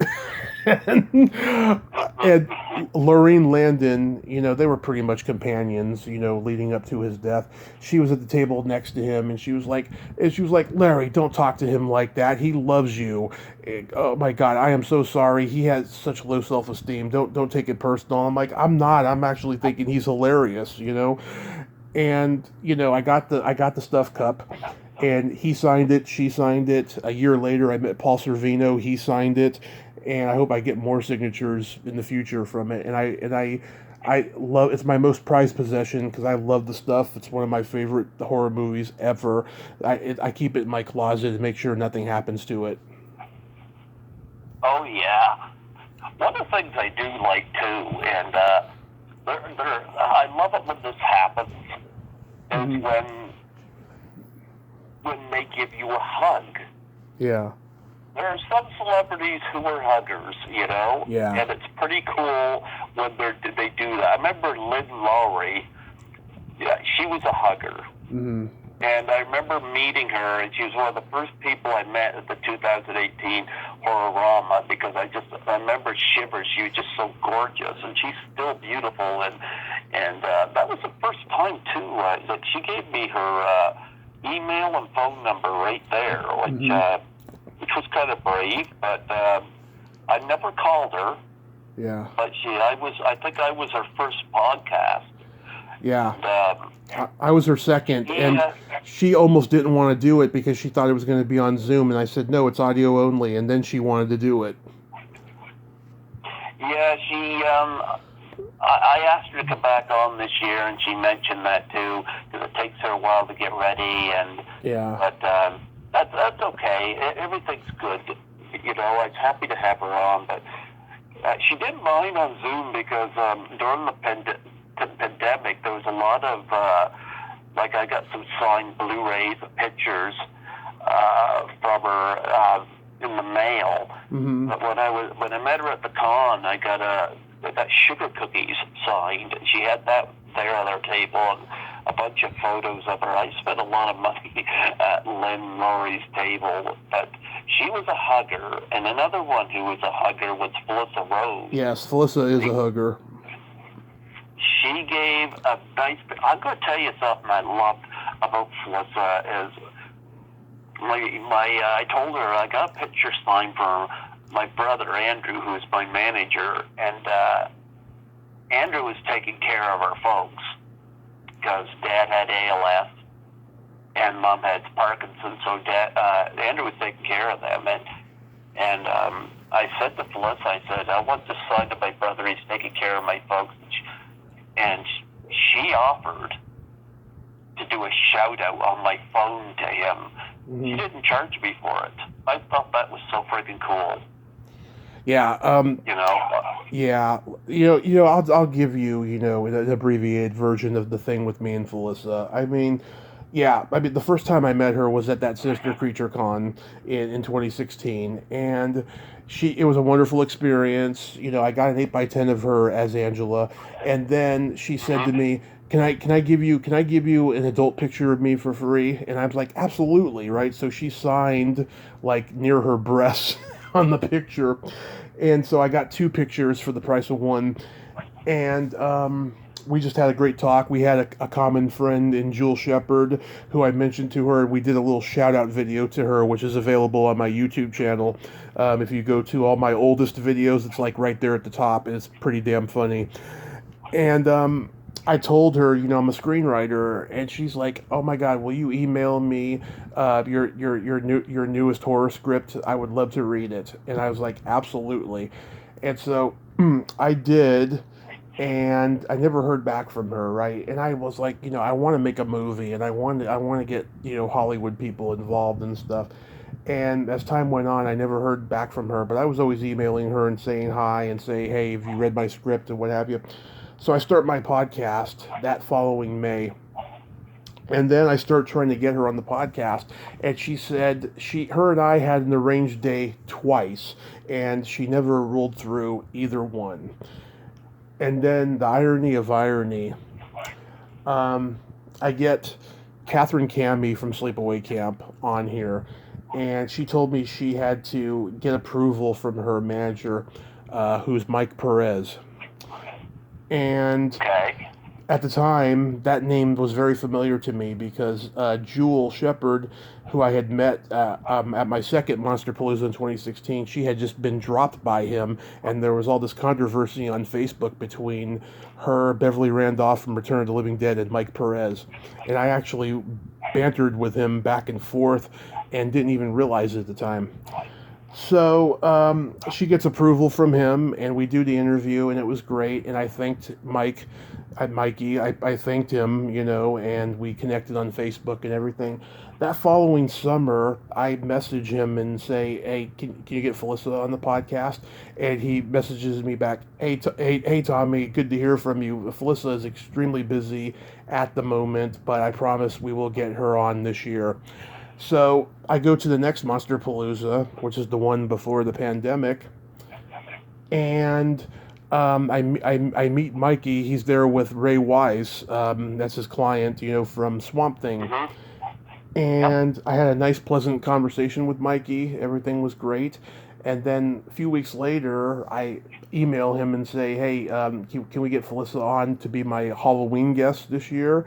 And he's like, "Me and Felissa are going to a con right now and stuff, but I promise as soon as we get back, I will make it happen." And that was the last time I ever got an email from him. And I never heard back, and shit started to get weird, right? And I talked to Jewel one day. I said, "Do you know this guy Mike Perez, who's a horror manager?" And she's like, "Dude, that's that guy that dropped me that you were having the banter with that time." And I was like, "Holy shit!" He probably realized who I was, and he probably I know that he represents Felissa. Felissa probably told him that I was bothering him because of the script and everything, and that's probably why she never rolled through to do my podcast. I'm like, oh shit, right? And yeah, and then last September, I've been trying to get Toy Newkirk on here for a long time, and Brooke Thies tried to lend a hand. She gave me her email after she got permission, and I never heard from Toy. And then I was trying to remind her on her Facebook wall, and then Mikey fucking tried to call me out and say, "Stop harassing my peeps, you always do," or something like that. And if I hadn't been multitasking in the middle of an interview, I would have fucking said every little dirty secret I know about that guy. like right there, but I just deleted my comment, and his comment was deleted after that, and like after that, I won't like comment on anything he posts or nothing, and so this is where the Felissa / Mike Perez and all this crap with that part of the horror community comes in, and that's why I've been having trouble getting people from like Nightmare on Elm Street and Sleepaway Camp and shit. And this was like the beginning of me starting to distance myself from the horror community and all that crap. And then when I hear stuff about you and 13 Fanboy, it's just like it's not even fucking worth it. These people are capitalistic assholes, are what they are. Yeah, I don't know Mikey Perez, so I don't have a frame of reference there, but yeah. So far, like, I haven't had any issues with people as far as that goes, but 13 Fanboy, I was happy to be involved. I'm still happy to be involved with it, but yeah. But I don't know. I tried to do something. Here's what I've learned, mm-hmm. and I know you can relate to this. Mm-hmm. You and I know this to be true with you. You grew up unpopular, right? Unpopular, yes. Well, same here. Mm-hmm. I was very socially awkward because I didn't know how to relate to people. Yeah. I got bullied constantly at school, and until I was in high school and got my picture taken with a 10-foot Burmese python and made people think that I owned it at the time. People seemed to fuck off then, but remember, I wasn't very popular. I didn't know how to relate to people. I was very bad in school. Like, my grades weren't great. I did well in English, though. But nonetheless, I had horrible experiences growing up trying to relate to people. And I guess with my self-esteem was never that good. I think it's better now. Mm-hmm. Far better now. I was never suicidal, but I talked about it a lot, and I think I was just looking for somebody to say that I mattered. Right. But, yeah, I would have never have done it. I come from a Christian household, so it's like, if I got to meet my maker, I prefer to do it when he says it's my time up, not when I do. Mm-hmm. But nonetheless, here's the problem. Things trending. The Ice Bucket Challenge. My dad, I just lost him on April 5th to ALS. I know, I'm That sorry. was for 8 years. Yeah, you were the first one to comment on the post I did. I appreciate that. Absolutely. And, Dad was one of these people that did... I learned a lot about being a Christian from my dad. Mm-hmm. Because I don't go to church anymore because too much of it is about money, But my dad was one of these people who would get up at 3 in the morning to go plow people's driveways out in the wintertime, and he never asked for a cent to do it. He would do that. Anytime somebody needed something fixed, Dad went and did it. So when Dad was on his deathbed, hardly anybody from that church come to see him. I'm pissed at them for that. There was one or two. I won't call them all out. But I can relate because when the Ice Bucket Challenge happened, yeah, I was never nominated for that, but that was for ALS.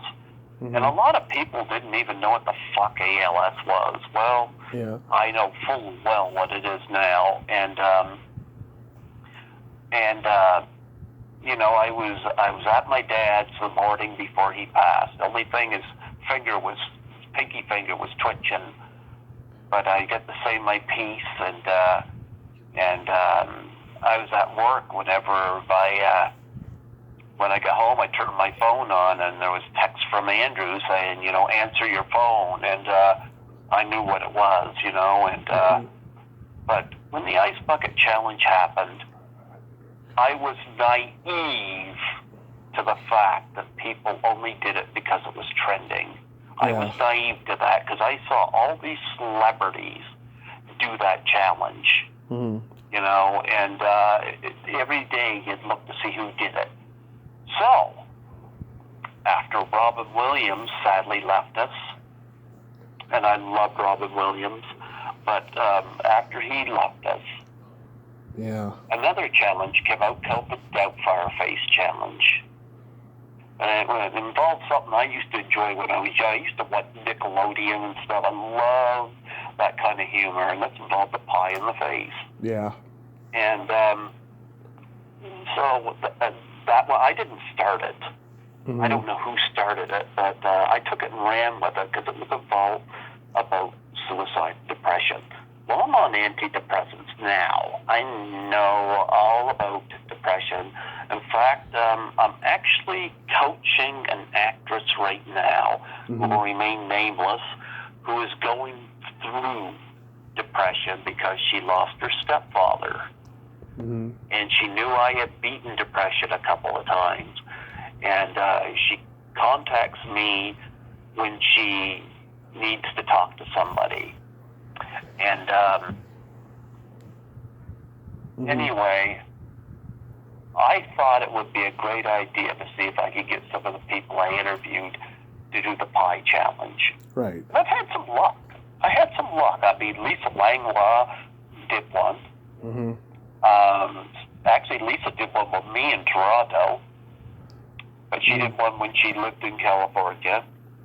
And Nancy McLaughlin did one in front of props from Jason Liz. Sandy Johnson did a really creative one where her husband was dressed up as Michael Myers. Now, here's the thing about that.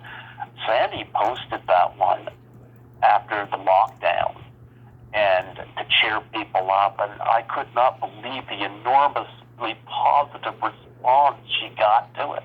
Like, people were like, I needed to see this. Thank you, this put a smile to my face. Thank you for bringing this awareness. And I've had others. Scotty McCoy, who's been on my show 6 times now, he told me that throw it out to people on Cameo. And, another person I had to do it, Ellen Udy from My Bloody Valentine, she did one as well. She's a professional clown, so I had to throw it at her. Yeah. But nonetheless, I went after people on Cameo, and he suggested people in the wrestling community. And I had some luck. Tori Wilson did it. So did Roddy Piper's daughter, Ariel. She did it right on my birthday. James Ellsworth did it. Mm-hmm. You know? And just recently, Danielle, one of Randy Savage's valets in Spider-Man, she did it, you know? Yeah. And I have a few, like Leah Thompson, she did it. She only did it with an ice cream, though, because due to the pandemic, she couldn't get a pie, but she had an ice cream cone, she put whipped cream on it, and she was hilarious. But I had this vision of seeing if I could get people to do the pie challenge for suicide and depression awareness. And the sad thing is, I threw it out to people from 13 Fanboy, and the reception was less than stellar. That's all I can say. There's a couple of people that have done it of note, but it got largely rejected, and I didn't take that very well. Yeah. Especially from one particular person on Cameo.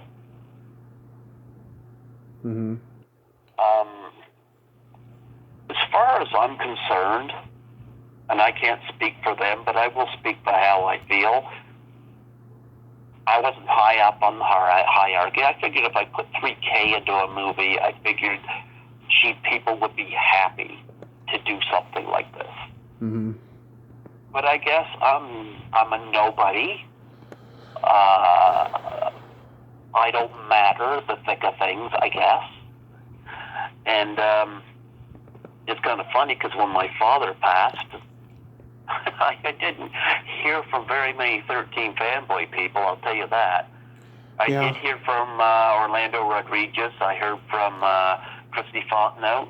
And surprisingly, I heard from Laura Park Lincoln, who I never had an issue with. But Laura is so hard to get her attention on social media. Like, she's hit or miss. Yeah. I got a really, really beautiful message from her with regards to my dad, and because she said she lost her parents when she was young, and I was so touched of Lara's message to me, you know. Mm-hmm. But nonetheless, you know, I got accused of pushing the Doubtfire Challenge. You know what? I was pushing it. I hate it when people say yes to something and then they don't follow through. I do too. Hate it when I donate to their charity and don't get the challenge back. Linnea Quigley in question, I donated $50 to her animal rescue. Yeah. Never got a pie challenge. You know, and she's a scream queen, you know? Yeah. Here's the thing.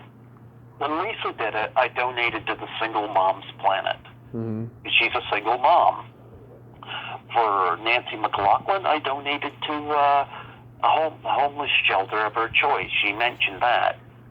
And for Sandy Johnson, it was Tunnels for Towers, which is a charity for first responders' families from 9/11. Mm-hmm. And I would make those donations. Why? Because I thought it was a good way of giving back. Right. And I figured, and I had somebody from 13 Fanboys said, well, he thinks because he donated gave a bunch of money, we have to do what he wants. I didn't just donate some fucking money. I donated $3,000. You don't want to do the challenge, don't do the challenge. But don't accuse me of forcing it. And definitely don't ever fucking accuse me of stalking. Yeah, fuck. You know? That is so scary, because if it could happen to you, it could happen to me, it could happen to any podcaster, and it's just so uncalled for. It's so bullying, you know. I don't like that at all, you know. And, you know, going back to what I was saying, you know, about, you know, my thing with Felissa, I'm sure Felissa tells hundreds of people she'd like to read their script or do this or that. And, you know, at the time, you know, I wasn't thinking straight, you know, and whatever. I didn't even have my podcast yet when she told me this. So I get it now, you know, but it's just, you know, I just don't like it. You know, I don't like promises that people can't keep, basically. I'll go to this too. One of the producers from 13 Fanboy, mm-hmm. Somebody who actually did the Doubtfire Challenge, but we're not on good terms now, mm-hmm. because obviously I'm a nobody. And but he said to me, he says, "Hey," he said, "why don't you get?" He said, "You'd make a big difference if you got all these celebrities to do a talk about depression awareness at the end of your interviews." Mm-hmm. And my response to that is, "Fuck off." Yeah. You know, here's the thing. What would happen if somebody, this is the kind of guy who would say to Terry Fox, don't do that run. Don't do that run across Canada. Don't do that run. Yeah. Just talk about it. Just talk about it. You know, actions speak louder than words. Yeah, a producer told. This has nothing to do with it, but it's the same kind of thing. A producer told Kevin Smith, "Don't have Superman wear that suit in your script." You know. Yeah. Yeah. So you know, like, you know, they don't want to do the pie challenge. It's a letdown for me. Mm-hmm. Because it seems to me that a lot of people, they're fine and dandy when I'm giving out money. Mm-hmm. You know? But when it comes to something like this, oh no. And you know what it is? It comes mm-hmm. down to the fact that I get viewed as somebody beneath them. Yeah. That's what it comes down to. I like the fact that Sandy Johnson, Lisa Langlois, Nancy McLaughlin, and people like that didn't view me that way, you know? Mm-hmm. Michael Levy, who was the exterminator and Terrifier, he did the challenge. You know? Mm-hmm. I donated to his movie Stream, you know? Yeah. And he's going to have some names in that. But I got accused of forcing it. Well, here's my stand on that. You know, I don't like keeping after people to do stuff like this. But look, if I donate to your thing or your charity, taking like a pie in the face that costs what?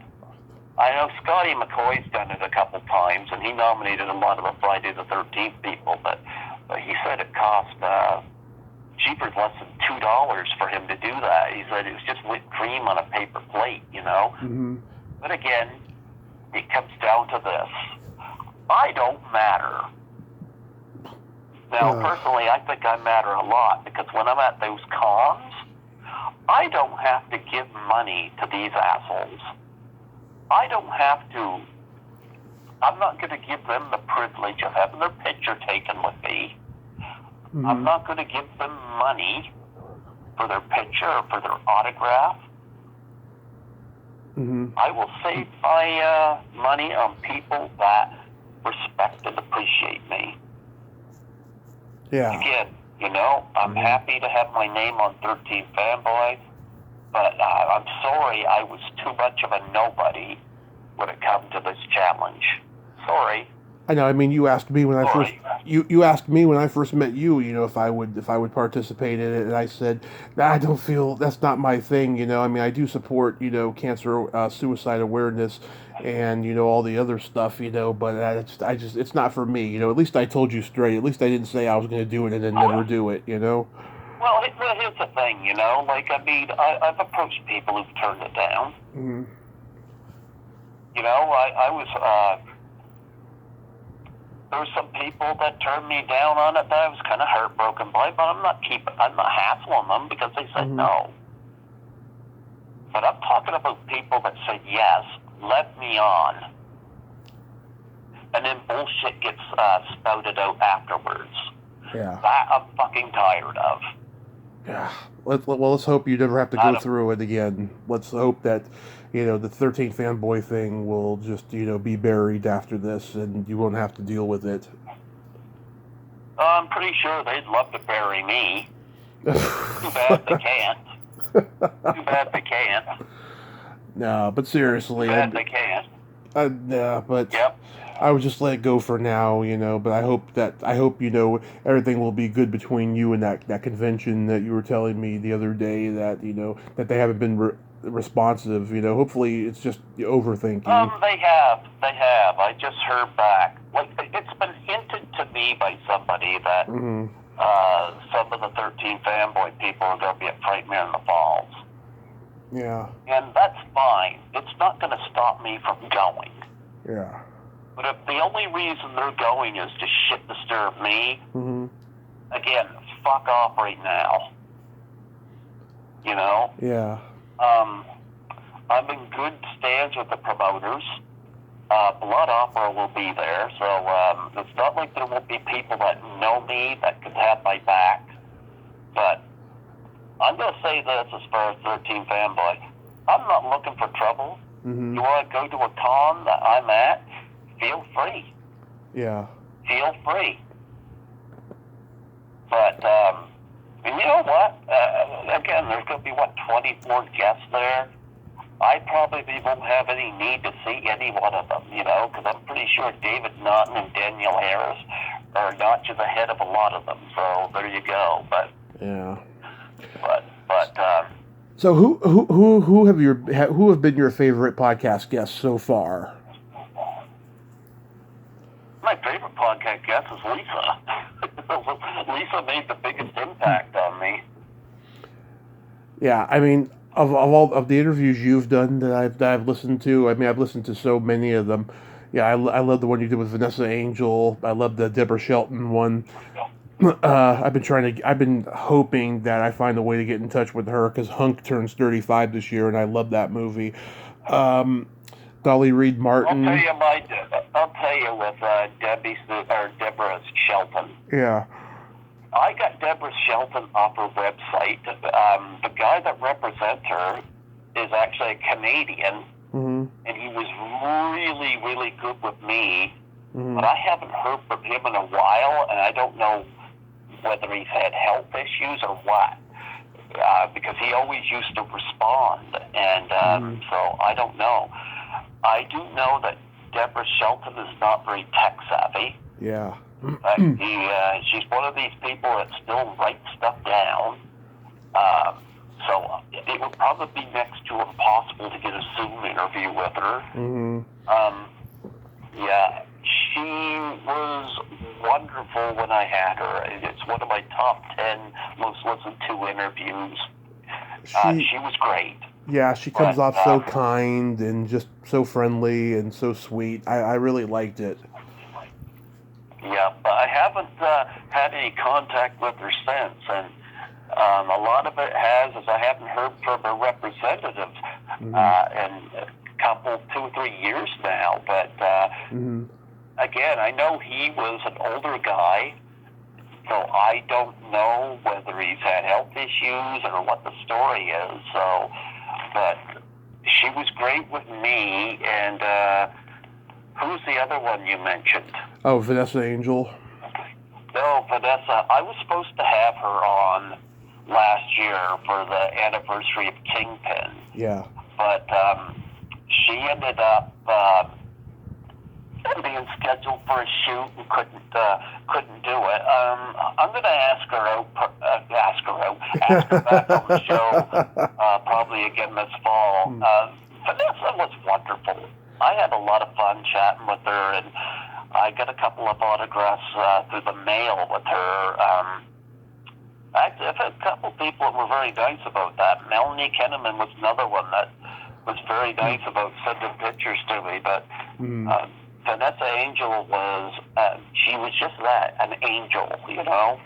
Yeah, when I talked to her, okay, so for about a week, my old recorder was given up on me, and I did not see this coming. So after about 15 minutes, my old recorder completely died, and so I lost 15 minutes with her.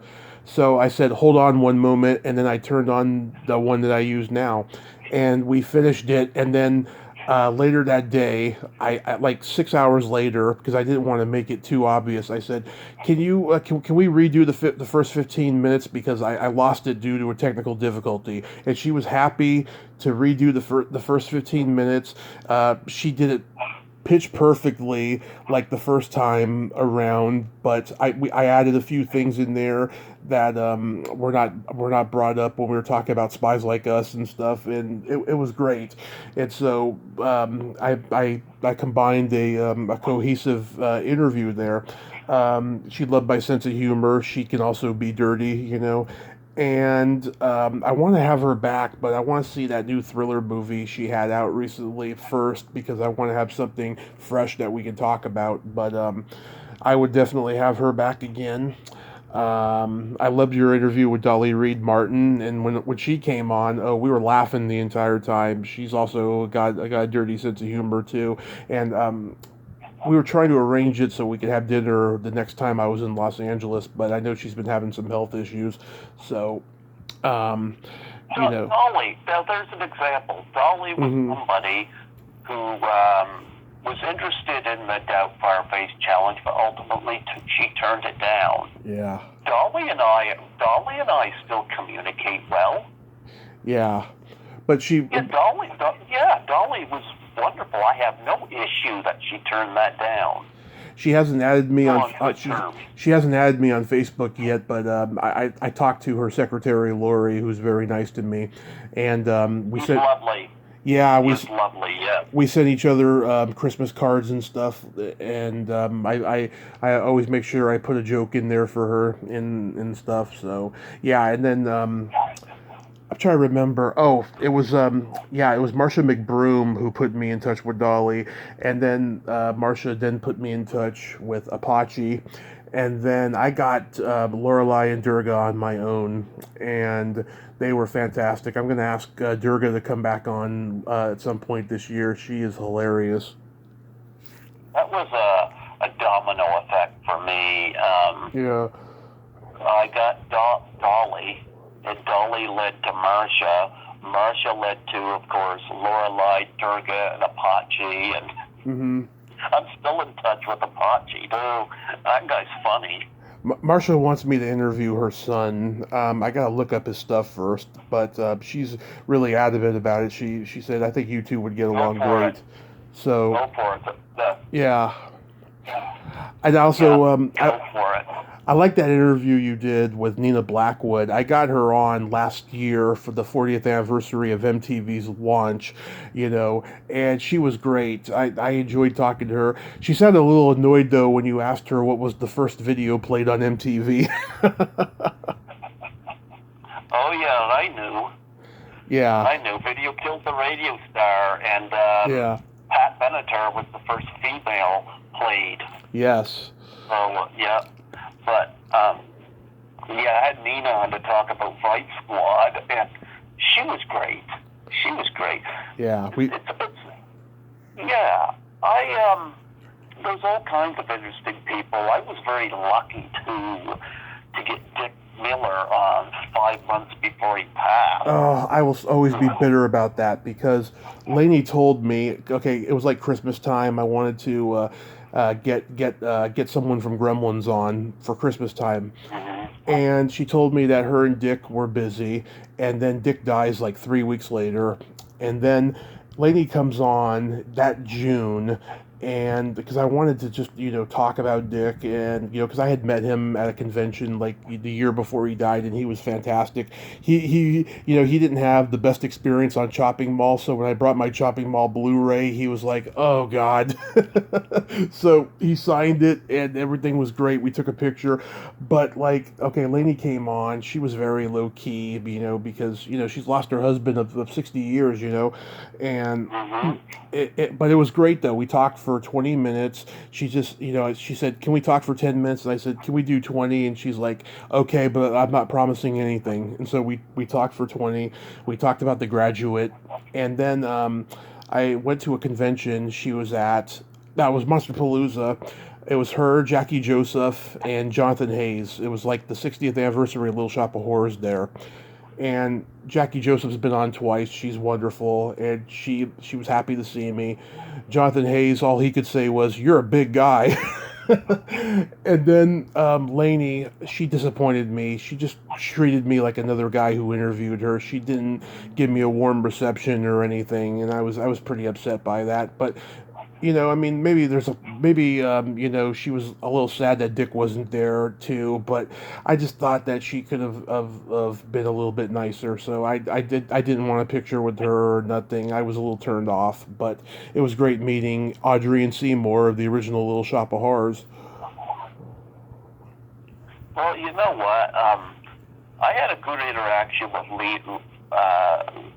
Lanny recently, because I know she was getting an eye operation done, and I told her that I would keep her in my prayers, and I let her know that, and she was very appreciative of that, I've talked to people who know her. They say she's a little complicated, a little complex.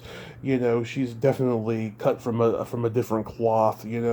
But she can definitely be nice. When she has that moment.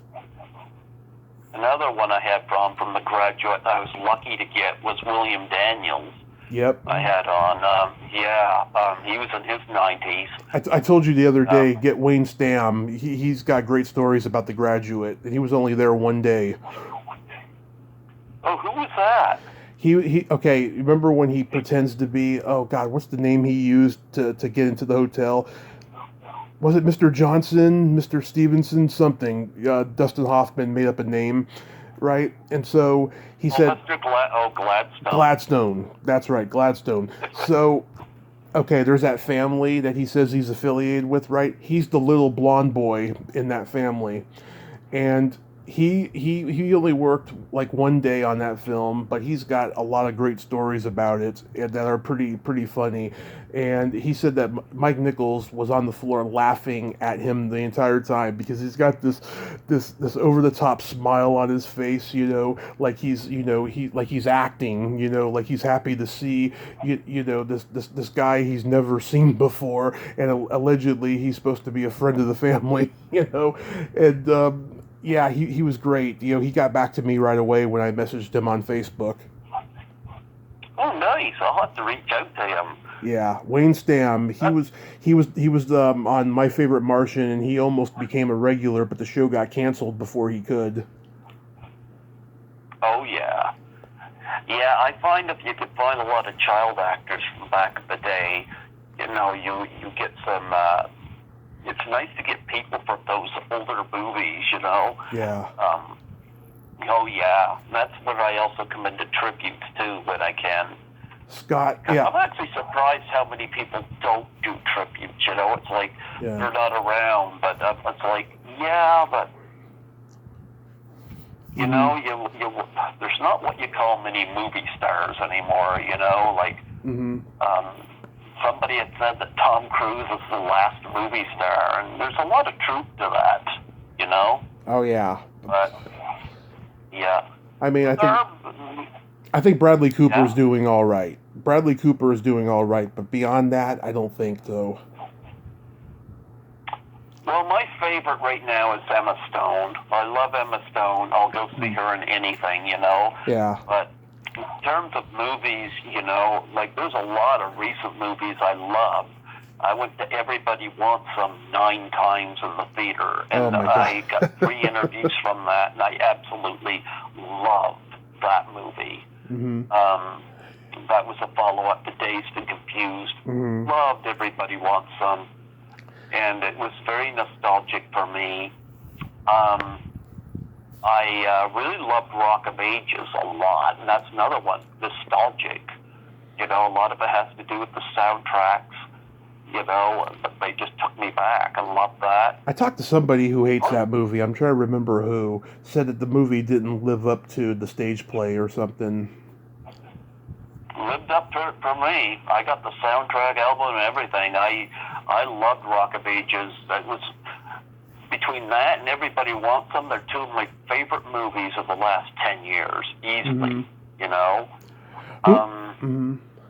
And of course, I had somebody on from Scott Diggs Underwood on from Sausage Party, and he even did the 4 voices during the interview that he did. He's Canadian.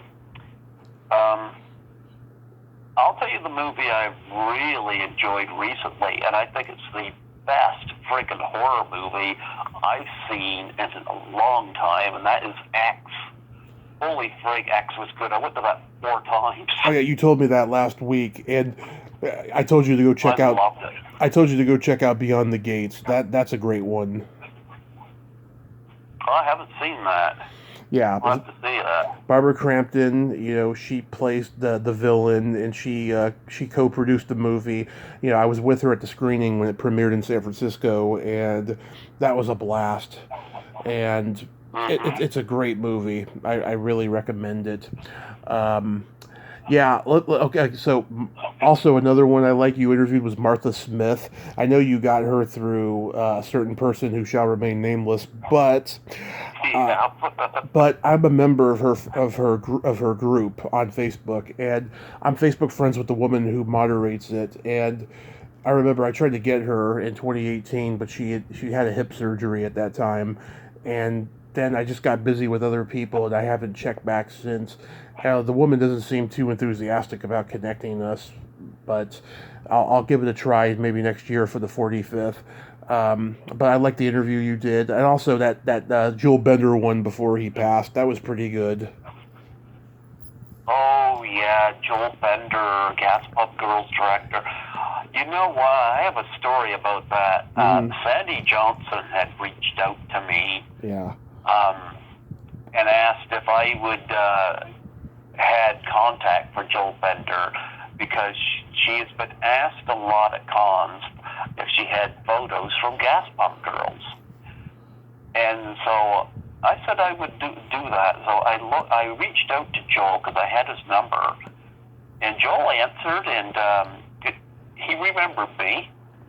I think he had shingles or something like that. Mm-hmm. So anyway, we got talking, and he was totally receptive of the idea of Sandy contacting him. So I gave Sandy his number, and Sandy got through, and he sent some photos to Sandy from Gas Pump Girls that she could use at the cons. And he passed away, I think, like a week later. So yeah, I reached out to him. I think in December of 2019, and I never heard back from him. Yeah, he had some health issues, and he was a really nice guy. I could tell you when I talked to him about connecting Sandy to him that he was having some memory issues, but. Yeah, I tried to get what's his name. I tried to get Steve Bond from Gas Pump Girls, and all he did was like my comment when I wrote on his wall comment there, and that's all. He didn't email me or nothing. I'll tell you who I'd like to get from Gas Pump Girls is Kristen Baker, because she's the first woman I ever seen naked, and that was the 13th part two. She's like Todd said that she would love to hear that story. She's like MIA. I don't know whatever happened to her. Do you know who Tara Stroheimer is? No, I don't. Who is that? She was in Hollywood Nights, the Alan Arkish movie, and she was in Van Nuys, the William Sachs movie. Yeah, she was in all these movies where she was naked in the 70s, and she was in Kentucky Fried Movie. I found her on Facebook. She's like a grandma now, and she's been out of the business since 1980, and I'm trying to get her. I don't know if she'll want to do it because she's got grandkids and she's left all that behind her. I think she was in Playboy, if I'm not mistaken, at the same time Sandy was. Some people will talk. Yeah. But a lot of people won't. That's what I found. Christine DeBelle, she didn't mind talking about it, and Christine had no issue. Christine told me not to bring up Alice in Wonderland when I talked to her. I did. Yeah, that probably inspired it. I brought it up. Yeah. Yeah. Yeah. Did I tell you my Alice in Wonderland story? Your what? My Alice in Wonderland story. Did I tell you that one? No, go for it. In 1990, when I'm 7 years old, I loved the Irwin Allen TV movie of Alice in Wonderland, and I wanted to rent it, and we couldn't find it at my video store. Me and my grandmother went, and this new guy who was working there looked on the computer and found that there was an Alice in Wonderland. So he went into the back room, and I didn't realize at that age that's where all the porn was, right? So we rent the movie. I see about 10 minutes of this movie, and I literally get bored, and I turn the movie off, right? But I remembered the rabbit. I never forgot what he looked like. He had glasses, he had that hat, everything.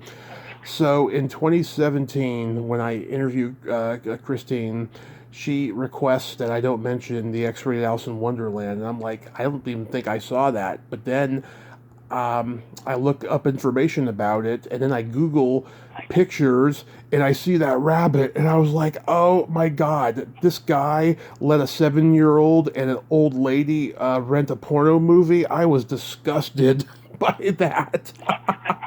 I certainly remember Christine DeBelle in it. So I told her to... I talked to her mainly about meatballs, but I definitely brought Alice in Wonderland up. She never told me not to mention it, but... I told her the story in email, and she cracked up.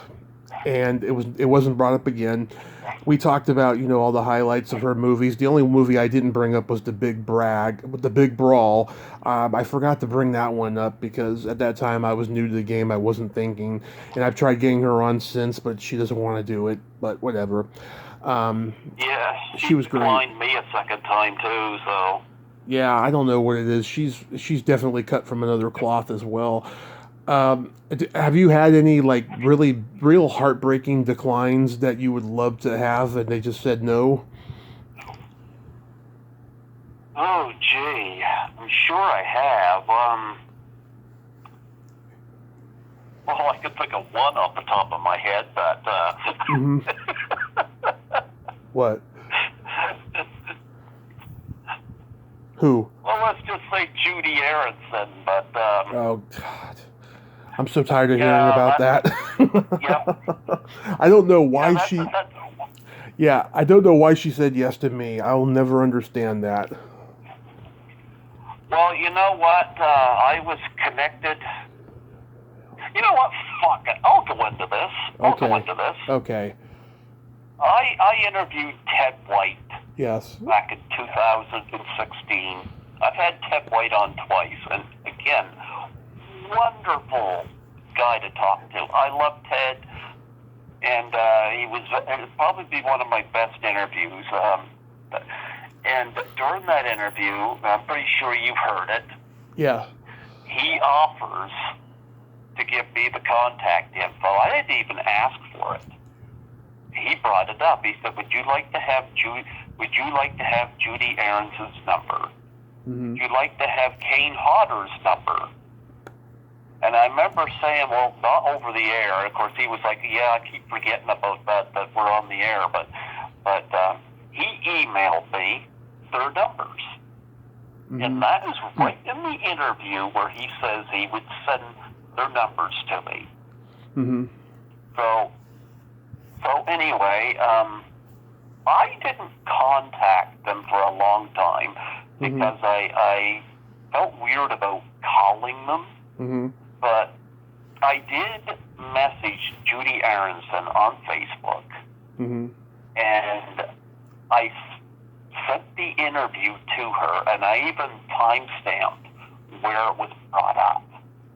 Because Ted White said that she'd love to do the show.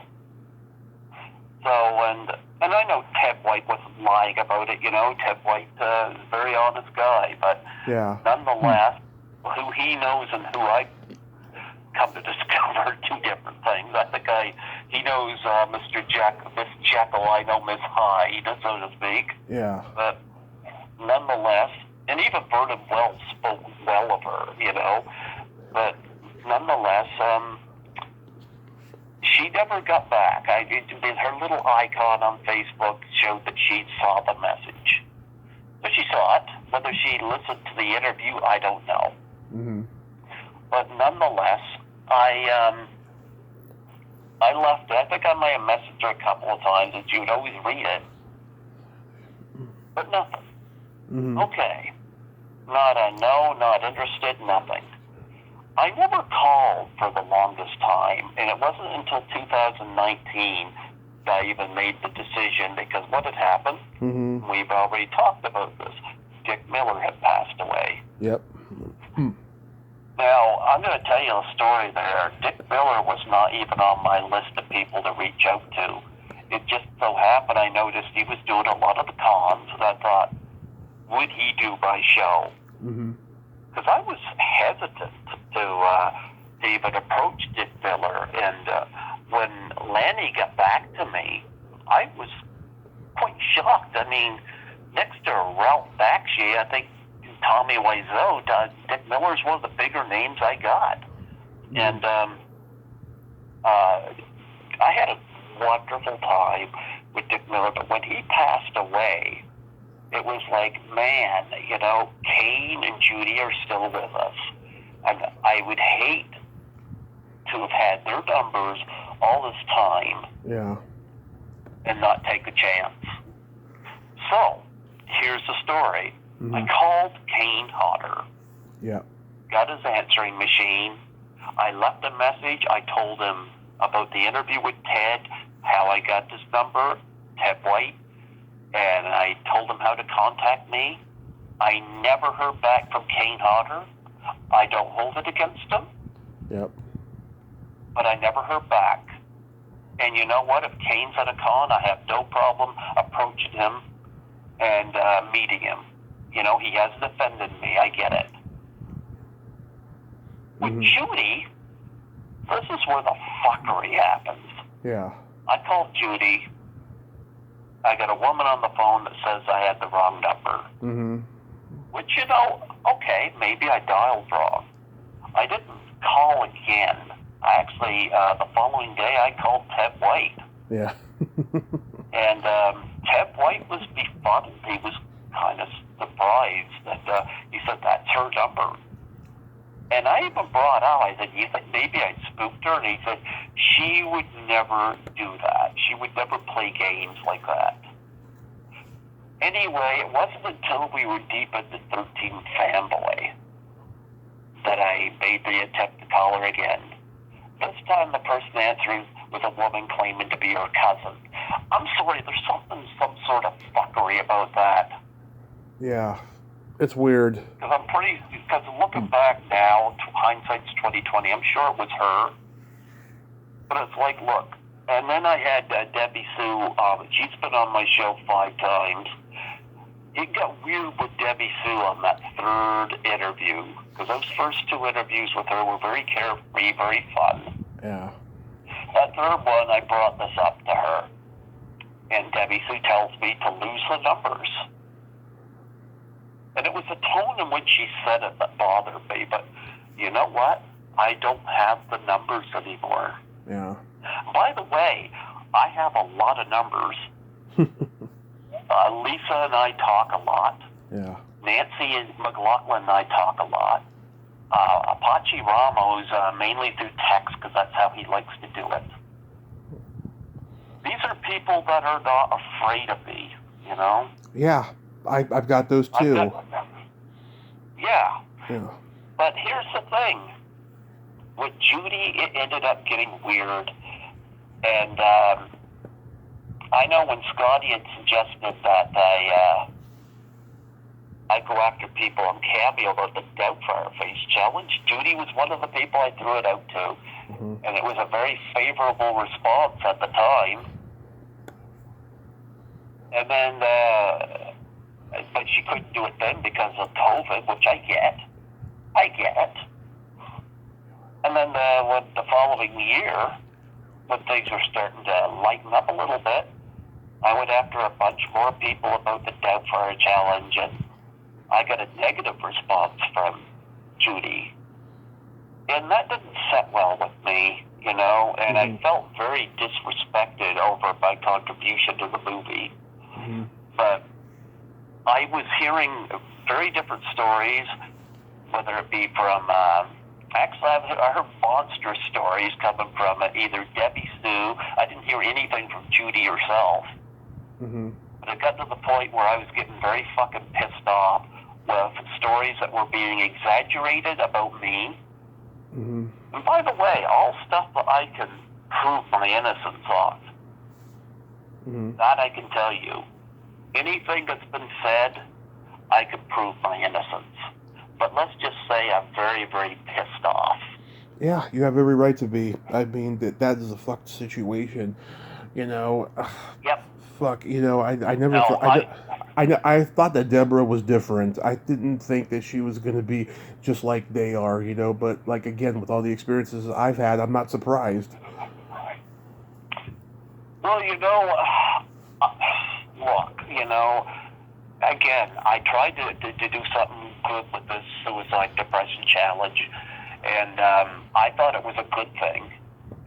Debbie Sue apparently thought that the pie challenge was making fun of suicide and depression. I get her point of view, but you know what? Mm-hmm. You know what? Don't give me that. If it's okay for people to dump ice water over their head over a disease that killed my father, but a pie in the face for suicide depression, don't give me that shit. How do you make... By the way, Scotty McCoy nominated Debbie Sue. Right.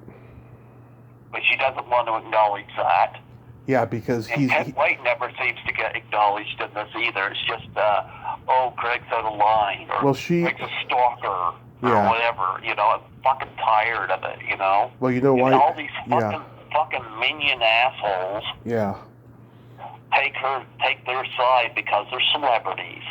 Well, you know why Scotty doesn't get the short end of the stick is because he's a peer of theirs. He makes his films. He writes his books and stuff. I mean, it's favoritism. It's biased bullshit. Scotty's still a good friend of mine, and Scotty, here's one thing I have heard from Scotty. Scotty said my story has maintained consistency. Yeah. Which is something he doesn't say about the opposition. That's all I'll say on that. Okay. But, hey, Greg, let me switch phones, okay? Sure, go for it. Okay.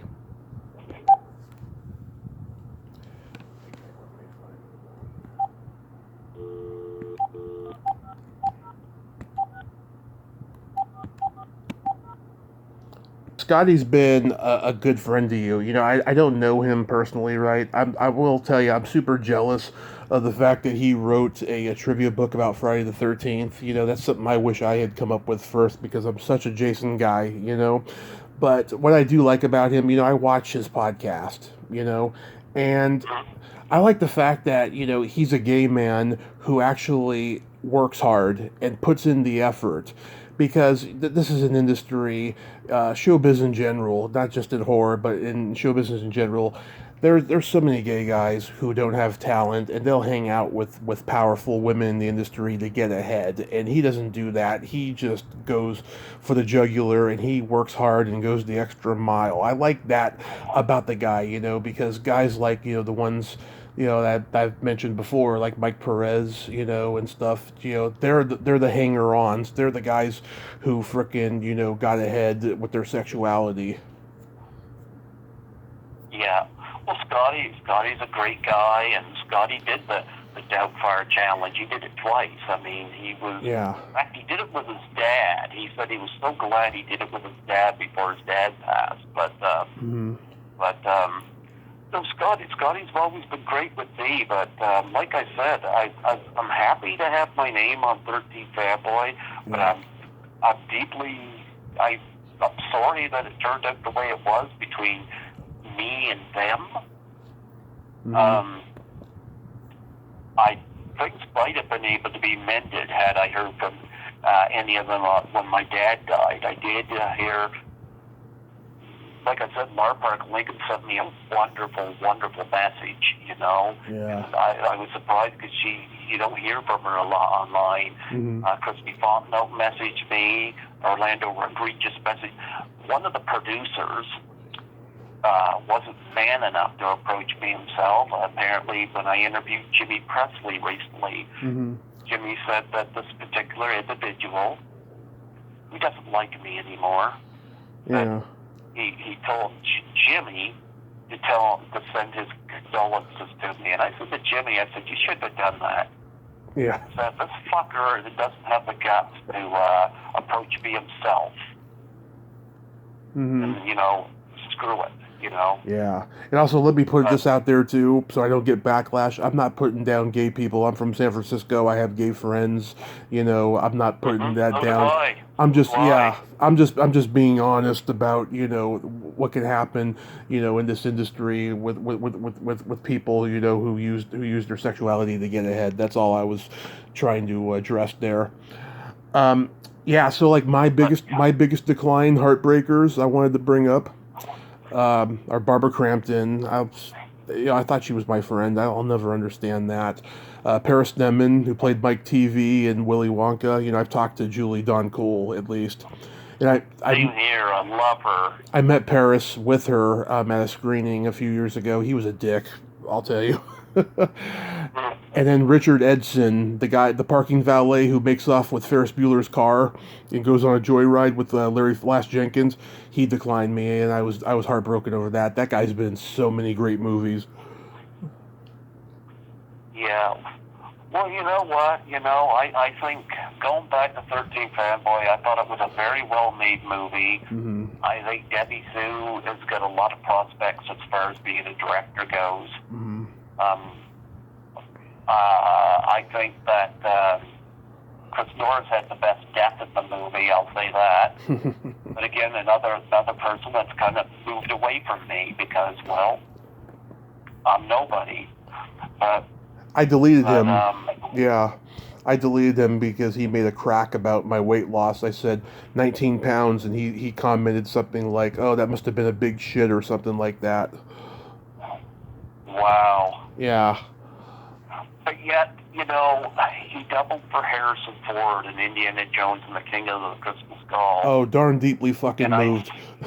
I celebrated that, and yet I was all surprised on my last interview with Debbie. She didn't even know that. It's like, you know, like, you have to know your crew a little bit. But, yeah. But Debbie, I wish her luck on her next movie.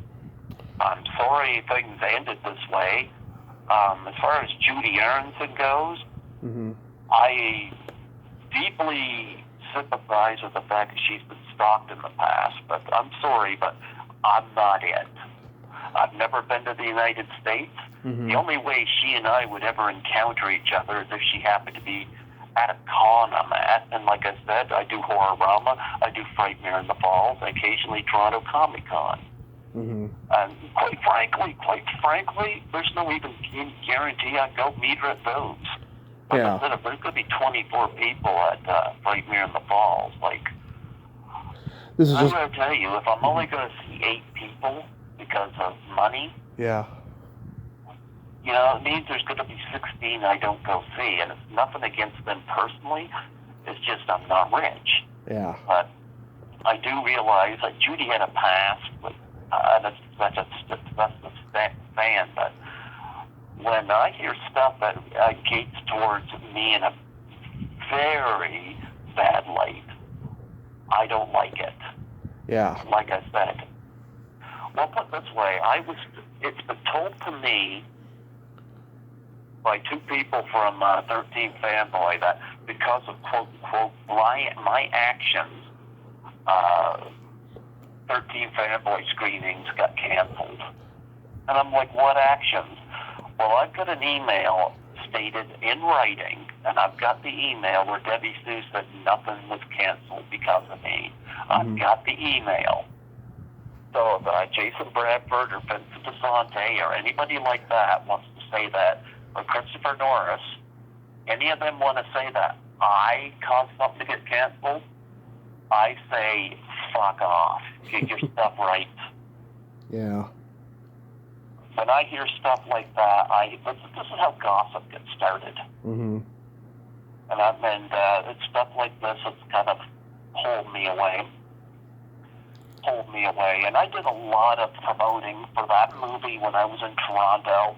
I wore the T-shirt and the tote bag. I won't this year. You know? I think that I won't this year. I think that there's more people that we don't know about that are pissed off about 13 Fanboy in other ways. That I'm sure it's going to be pretty hard for her to make another film after this. You know, it's a possibility. Well, I hope she makes another film. But I know that there's people from that movie that won't come on my show because of all this bullshit, and they won't listen to my side of it. Yeah. Like, I mean, my last conversation with Vincent DeSante, for example, was pretty apt of it. He didn't give a fuck what I had to say. Same with Chris Norris.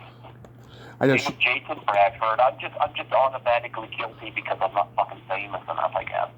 I watched her interview on DeSantis' podcast last week, and I was checking to see if you were mentioned, and you weren't. And I was hoping that you would be, just so I could send it to you, and you can have some evidence.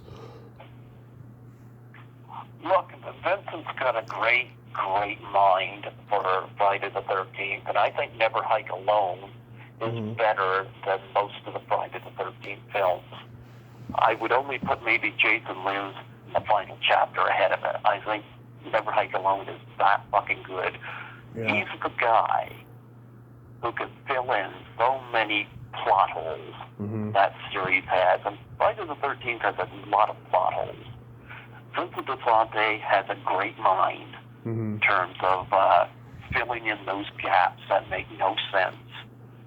I can understand them wanting to move close to Debbie Sue on this, They know her personally.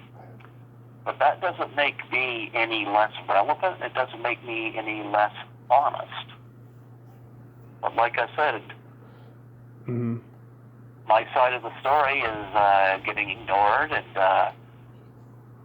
I'm not going to get into screenshots and shit like that were sent my way that Mm-hmm. started this whole shenanigans, but Mm-hmm. it was a heartbreaking situation for me. But I am going to state this right now. If Mm-hmm. they're at a con, they're not going to have any issues with me. Good. But, I'm going to say this. If there's shenanigans that involve causing trouble for me, like I said, Blood Opera will be there. There's like 5 members of that band. They know my character. Lisa spent a lot of time with me. Like, we had a road trip together. You know, she and I are friends. So, I mean, the stuff that's being thrown at me for this fucking movie is like, you know what, there's so many people that can vouch for my character. Yeah. Lisa can vouch for my character. Nancy can vouch for my character. Yeah. You know? There's Yeah. a lot of people that can vouch for my character. We'll just think of this. There are reasons why those people are not involved in 13 Fanboy, and the fact that they can vouch for you is a good indication as to why. So just keep that in mind and remain positive about it. Yeah. But I'll say the one final thing on Judy Aarons. I'm really sorry this happened. Mm-hmm. You know, I'm sorry she's got this view of me that is incorrect. Mm-hmm. But I think this whole thing could have been settled had she just contacted Ted White Yeah. and got everything together. This whole other bullshit didn't need to happen. Yeah. And the stuff that I keep hearing, I find it funny. I promised one of the producers I wouldn't talk about this anymore, but I keep getting shit sent to me where they're being told to me about I'm still being talked about. So it's like, you know what? Fuck it. Yeah.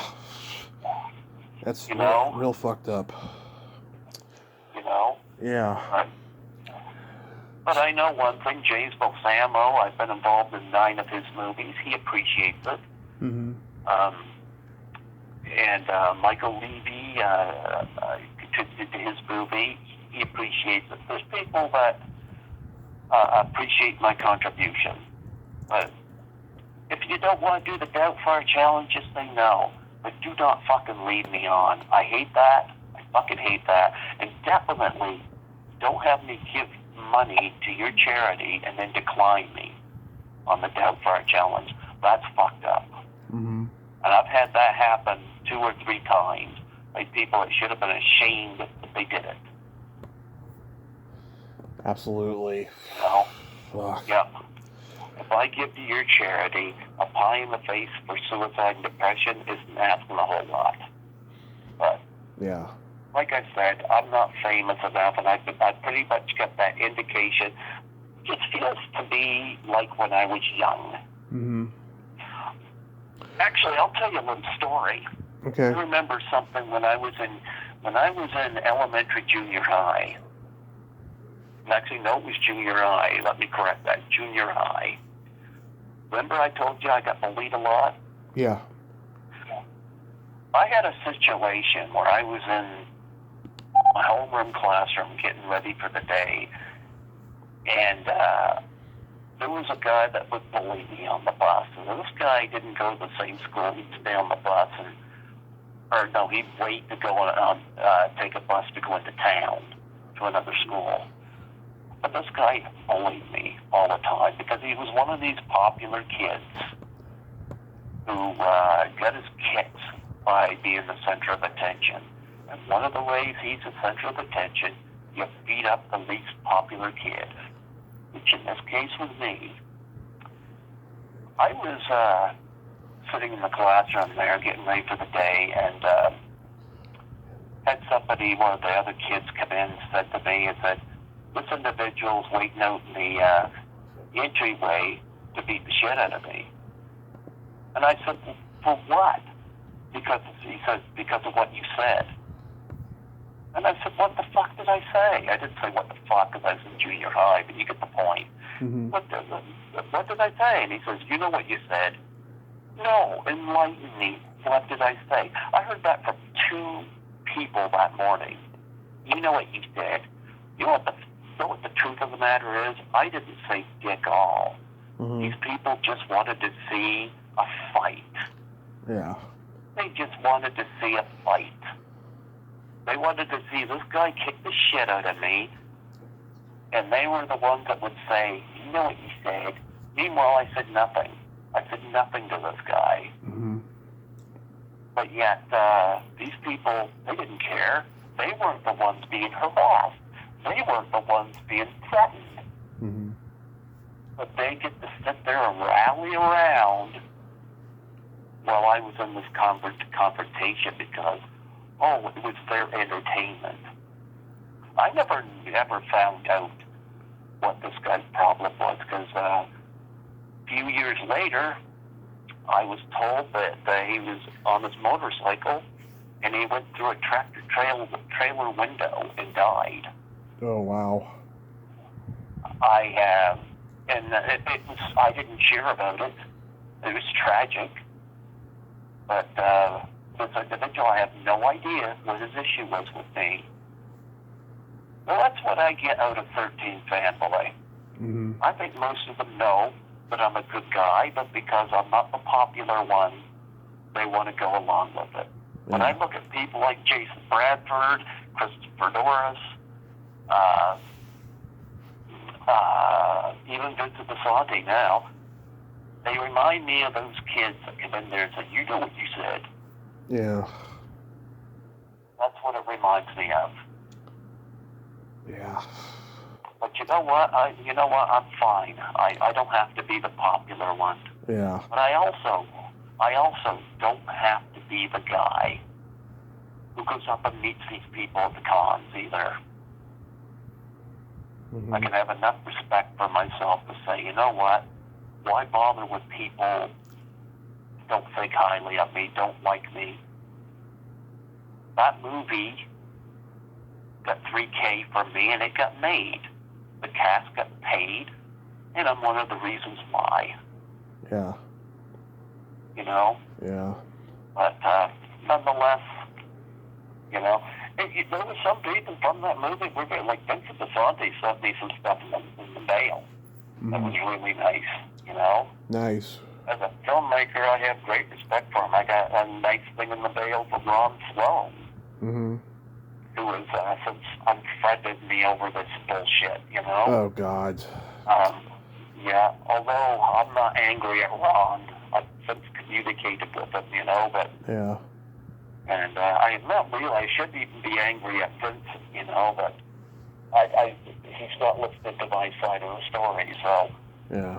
Again, it's like, you know what you said, no, enlighten me, you know? Mm-hmm. But I got an email in writing. Debbie Sue said nothing was canceled because of me. So they could take that and put it in their pipe and smoke it. Yeah. It's... Yeah. Yeah. But again, I offer my sincere apologies to Judy Aronson. But you know what? I don't have to cross paths with her. Mm-hmm. I don't have to. I'm good. If I go the rest of my life, well, I've got the final chapter here in that weird science. I was going to say, if I go the rest of my life and never see her, well, that's pretty bad because I love the final chapter. But it's like every time I see her, it's like... Yeah. So, Greg, who's on... What? Oh, go ahead. But you know what? Mm-hmm. Ted White was a wonderful interview from that movie, so... You know, I've got a pleasant memory from that movie, so there you go. That's good. There you go. Yeah, and I've talked to... I wish Judy nothing but the best. I wish her good health. I wish her a great future. And I wish Debbie Sue Voorhees, great luck in her next film project. as far as they go, I'll stay out of their way. I don't care. Like I said, Mm-hmm. I got a life of my own, you know. But I know somebody, one of the producers said, well, this could prevent celebrities coming on your show. Oh. Well, I've done 87 interviews this year. And you've done eclectic. 100. Yeah, and you've done eclectic interviews too. And I've also done, my record is 144, so I'm already half over that. But here's the thing, and this is something I would say to that producer. Huh. I had a guy named Scott Hand reach out to me, and he was in post-production of his independent werewolf movie. I had no idea who Scott Hand was, but he asked to come on my show to promote it. Uh-huh. This guy I knew nothing about turned out to do almost pretty close to a 2-hour interview with me. Mm-hmm. So I don't have to have quote-unquote celebrities on my show, Python's Paradise. Mm-hmm. You know, same with David Black. David Black reached out to me and asked if I interview Aussie filmmakers. I didn't know who he was. Yeah. But I didn't decline him. I said, yes, absolutely. David Black said to me, he said, we probably won't get any more than maybe 30 minutes. Yeah. Talked for 2.5 hours. So as far as that producer for 13 Fanboy goes, I don't have to have celebrities. They have to have celebrities. Yeah. I don't necessarily have to. I could talk to the garbage man on the street, down the street from me, and probably make an interesting interview out of it. The problem is with people like that, is it's all about hits, likes, and views. Right. For me, I don't look at somebody and say, hey, I'm going to get a lot of views with this person. The interview I got that's got the most views right now is Vincent Castellanos from Anaconda. Mm-hmm. And he was probably he's probably the smallest name of that entire cast in terms of fame. But he was in a lot of David Lynch's movies, like one of my favorites, Mulholland Drive. Mm-hmm.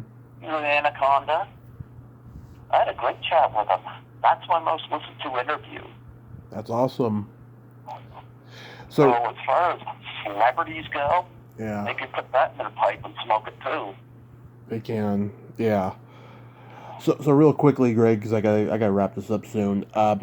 Who are your bucket list guests for this summer? Like anybody you could want to mention? Bucket list guests. Oh, off the top of my head, I don't know.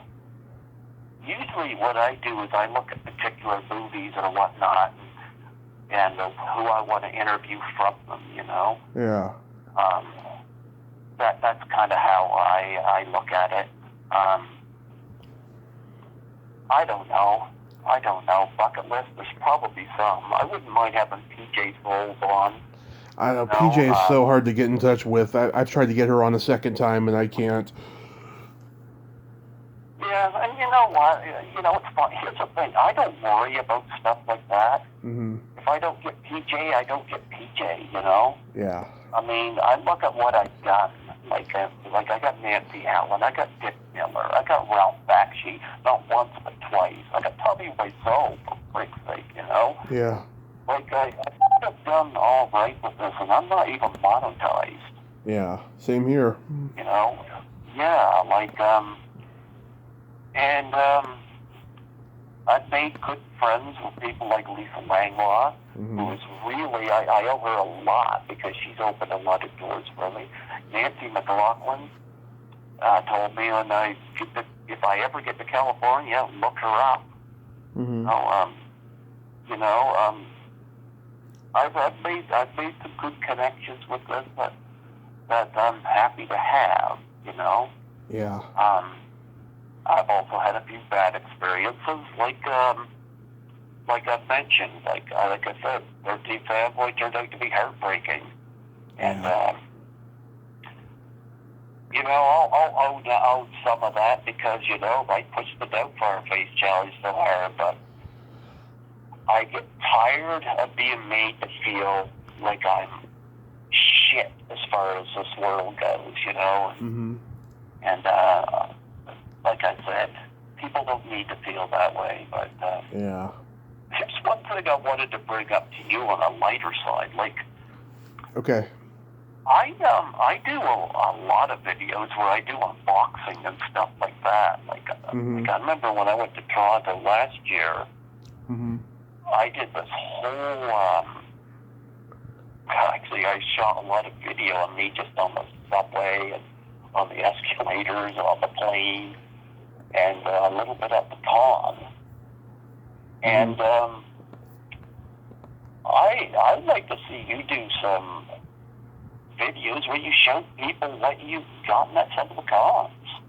Oh, I used to do what they call the convention halls, where you talk about the convention you went to and show the merchandise you got and the autographs and so forth. I used to do those videos, and then I just got tired of doing them after a while, and it was just hard to get my camera to focus and shit, and I just got lazy. But I used to do those. If you go on my channel, you can find them.